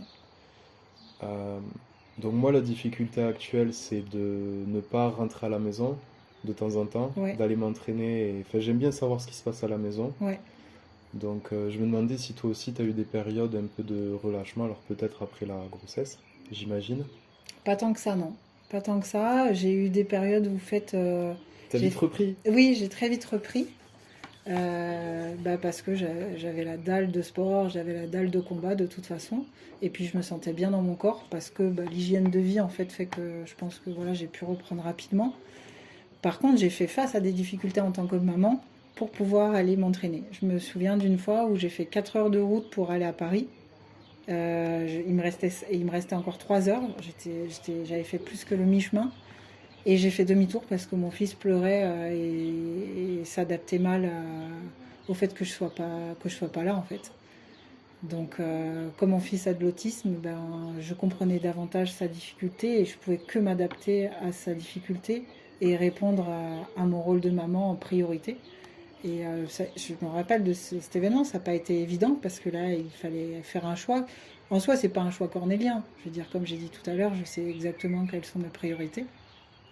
Mais, euh, mais voilà, c'était pas facile parce que bah, j'ai pas pu aller voilà, me faire mon combat. Et ça veut dire aussi avoir l'impression de planter l'organisation, ce que je déteste au plus haut point. J'aime bien être fiable.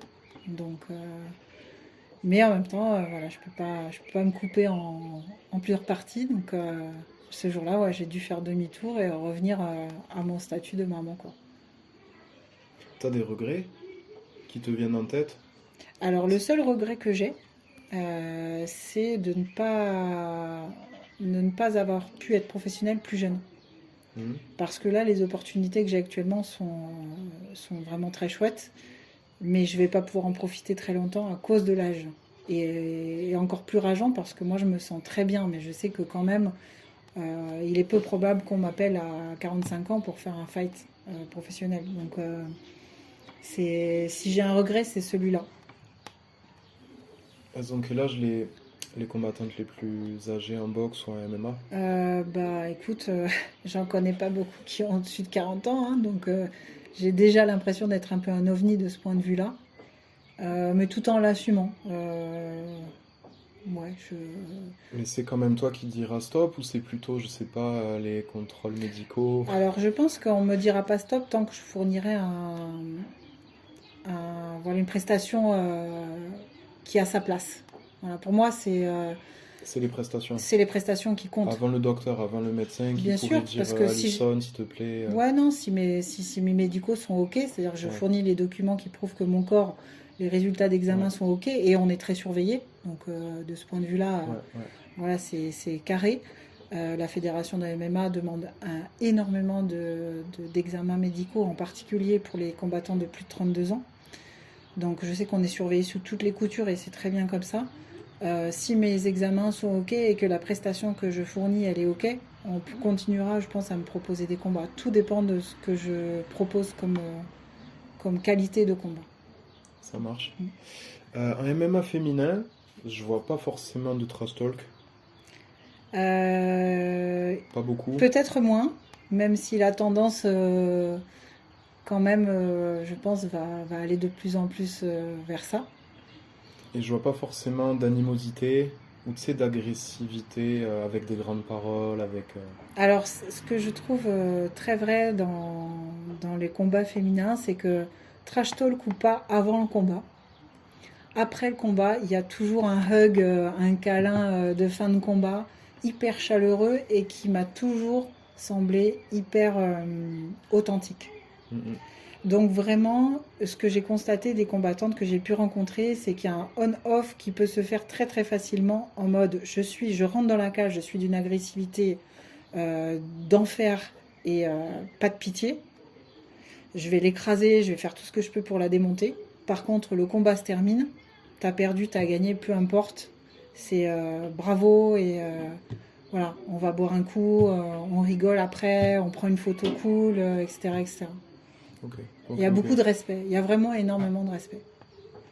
J'ai l'impression qu'il y a peut-être plus de respect, enfin aussi avant, de manière générale. Ouais, c'est possible, c'est possible. Après, je vois que dans certaines organisations, comme le BKFC par exemple, avec le bare knuckle, le trash talk est quand même vachement dans la mouvance. Donc ça doit aussi dépendre des cultures sportives, c'est-à-dire qu'aux États-Unis, on est quand même plus là-dessus. Ouais. En France, on a un petit temps de retard, mais je pense qu'on va y arriver de plus en plus. Avec des combattants qui arrivent avec des entrées dans la cage de plus en plus excentriques, avec des chapeaux, des tenues. J'ai vu une vidéo d'un gars il n'y a pas longtemps qui rentre dans le silence, il n'y a pas de musique d'entrée. Donc voilà, chaque combattant ose s'exprimer de plus en plus dans une identité singulière de combattant. Et le trash talk, quelque part, permet à certains de pouvoir exprimer un peu leur image, leur marque de fabrique comme ça avant le Leur combat. humour. Ouais, parfois, ouais, leur décalage, parfois beaucoup d'autodérision, et ça, je trouve ça hyper fun. Ben là, pour finir, on peut parler vraiment de toi, de tes hobbies. On peut aussi un petit peu oublier tout ce qui est sport de combat. Mm. Euh, donc, est-ce que tu as juste des diplômes du sport Ouais, aujourd'hui? J'ai un diplôme d'instructeur fédéral dans les sports pieds-points. Ok, ok, ok. Voilà. Ce qui me permet d'enseigner, comme je te disais, le fitboxing, le kickboxing, etc. Ouais. Et le projet l'année prochaine, c'est vraiment de travailler sur l'arbitrage. Oui, oui, oui. Ouais. Et professeur de lettres, est-ce que c'est un métier que tu as aussi choisi pour le temps libre? Non, Est-ce que... non, non, c'était pas pour les conditions qui sont effectivement plutôt sympathiques parce que j'ai du temps libre. Mais c'était aussi Mais un choix de c'était carrière? un choix de carrière. Ouais, moi, en fait, j'ai fait deux masters. J'ai fait un master en anglais et en japonais. Je t'ai dit que je faisais rien à moitié. Quand j'ai commencé à apprendre le karaté, ben, je me suis passionnée au même moment par la langue Ouais, du fait du karaté. Et du coup, j'ai fait un master en japonais et en anglais, ce qui fait que je suis prof d'anglais aujourd'hui. Quand je suis pas prof de français, je peux basculer sur l'anglais. Et j'ai fait un deuxième master en affaires internationales. Donc j'avais comme choix de carrière soit la diplomatie, soit l'enseignement, grosso modo. ok, ok, Et ok. comme j'ai ce désir de transmission et de communication, je me suis vraiment dirigée vers l'enseignement pour ces raisons-là. Donc du coup, je m'y retrouve, il y a un fil rouge autour de ça entre l'enseignement, le coaching dans mon dojo, l'enseignement des langues étrangères ou du français au collège. Mais dans tous les cas, je suis dans une relation humaine. Mais pour finir de manière chill, tu peux nous parler de tes passe-temps, s'il y a des films et des documentaires que tu as à conseiller. Bah, je regarde pas beaucoup la télé, à vrai dire. Ouais, tu m'avais dit. Ouais. Donc pas spécialement de films. Moi, je bouge tout le temps en fait. Donc, soit je bouge avec mon corps, donc je vais faire du sport, je vais à la salle, soit je vais boxer, soit aussi je vais faire du renfort à la salle. Donc, ça, c'est un peu.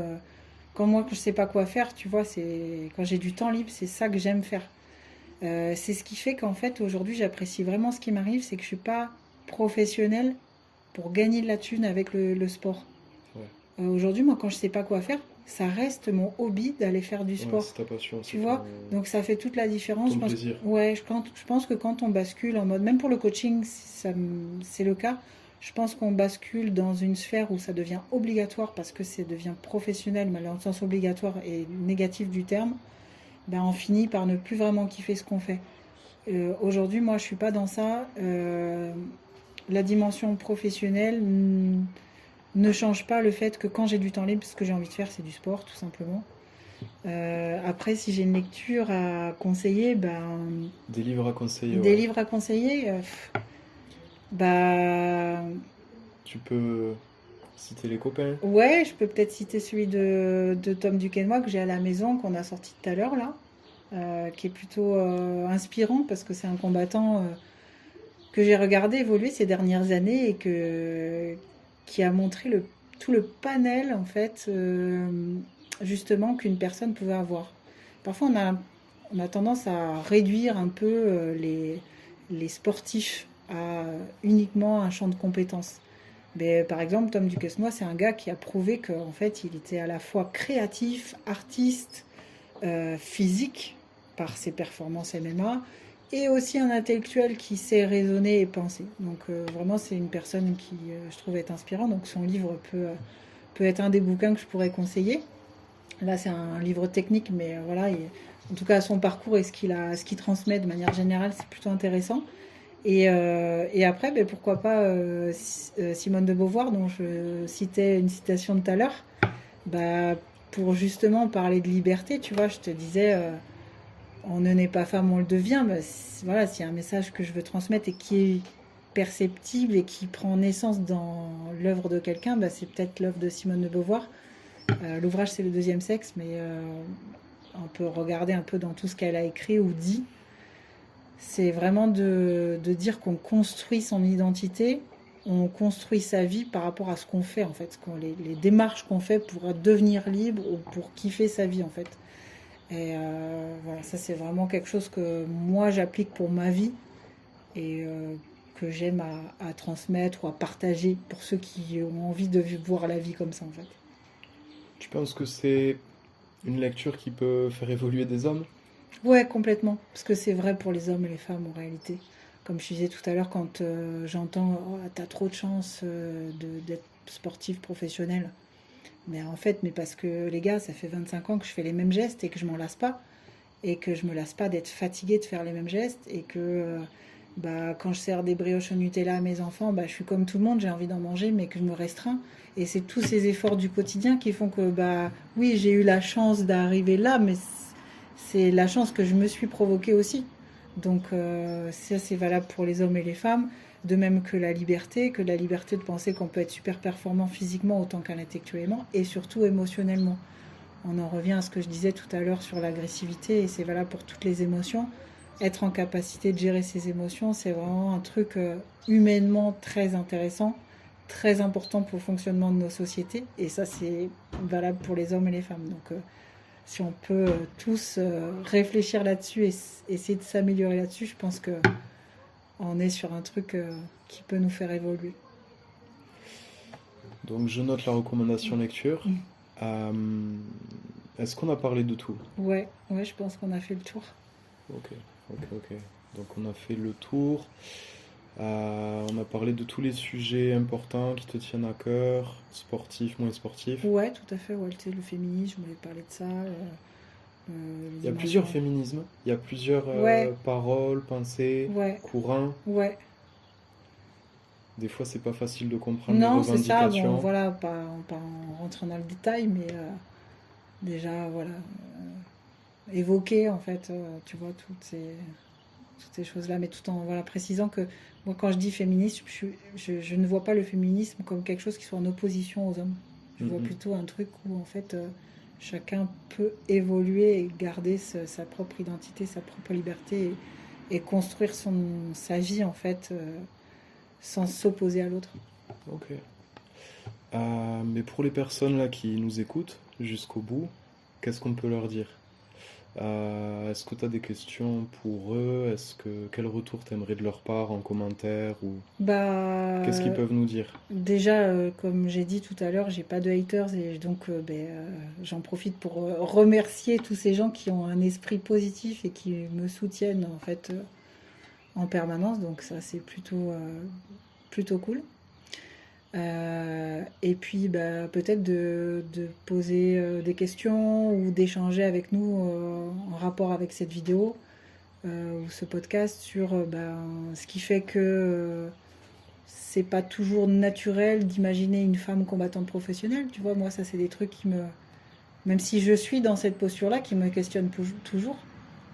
J'ai vu un post d'une combattante là il y a quelques jours qui avait fait un montage photo et qui avait marqué sur sa photo, où on la voit en mode training, tu es forte pour une femme, et elle avait rayé sur le texte pour une femme. Ouais, pourquoi en fait on est obligé d'avoir une explication ou d'argumenter autour de ça. Donc peut-être si je devais demander quelque chose aux auditeurs, ça serait plutôt de dire dites-moi pourquoi en fait on est obligé de parler de ce sujet vu que c'est tellement naturel. Tout comme un mec qui fera un truc artistique, c'est tout aussi naturel. Donc tout dépend des compétences qu'on veut développer chacun en nous, mais voilà. À la fois je suis contente d'en parler et à la fois je me dis c'est fou qu'on doit encore légitimer pourquoi une fille peut être combattante, tu vois. Ça marche. Voilà. C'est le mot de la fin? C'est le mot de la fin. À bientôt. Merci beaucoup. Merci aussi. Merci à toi.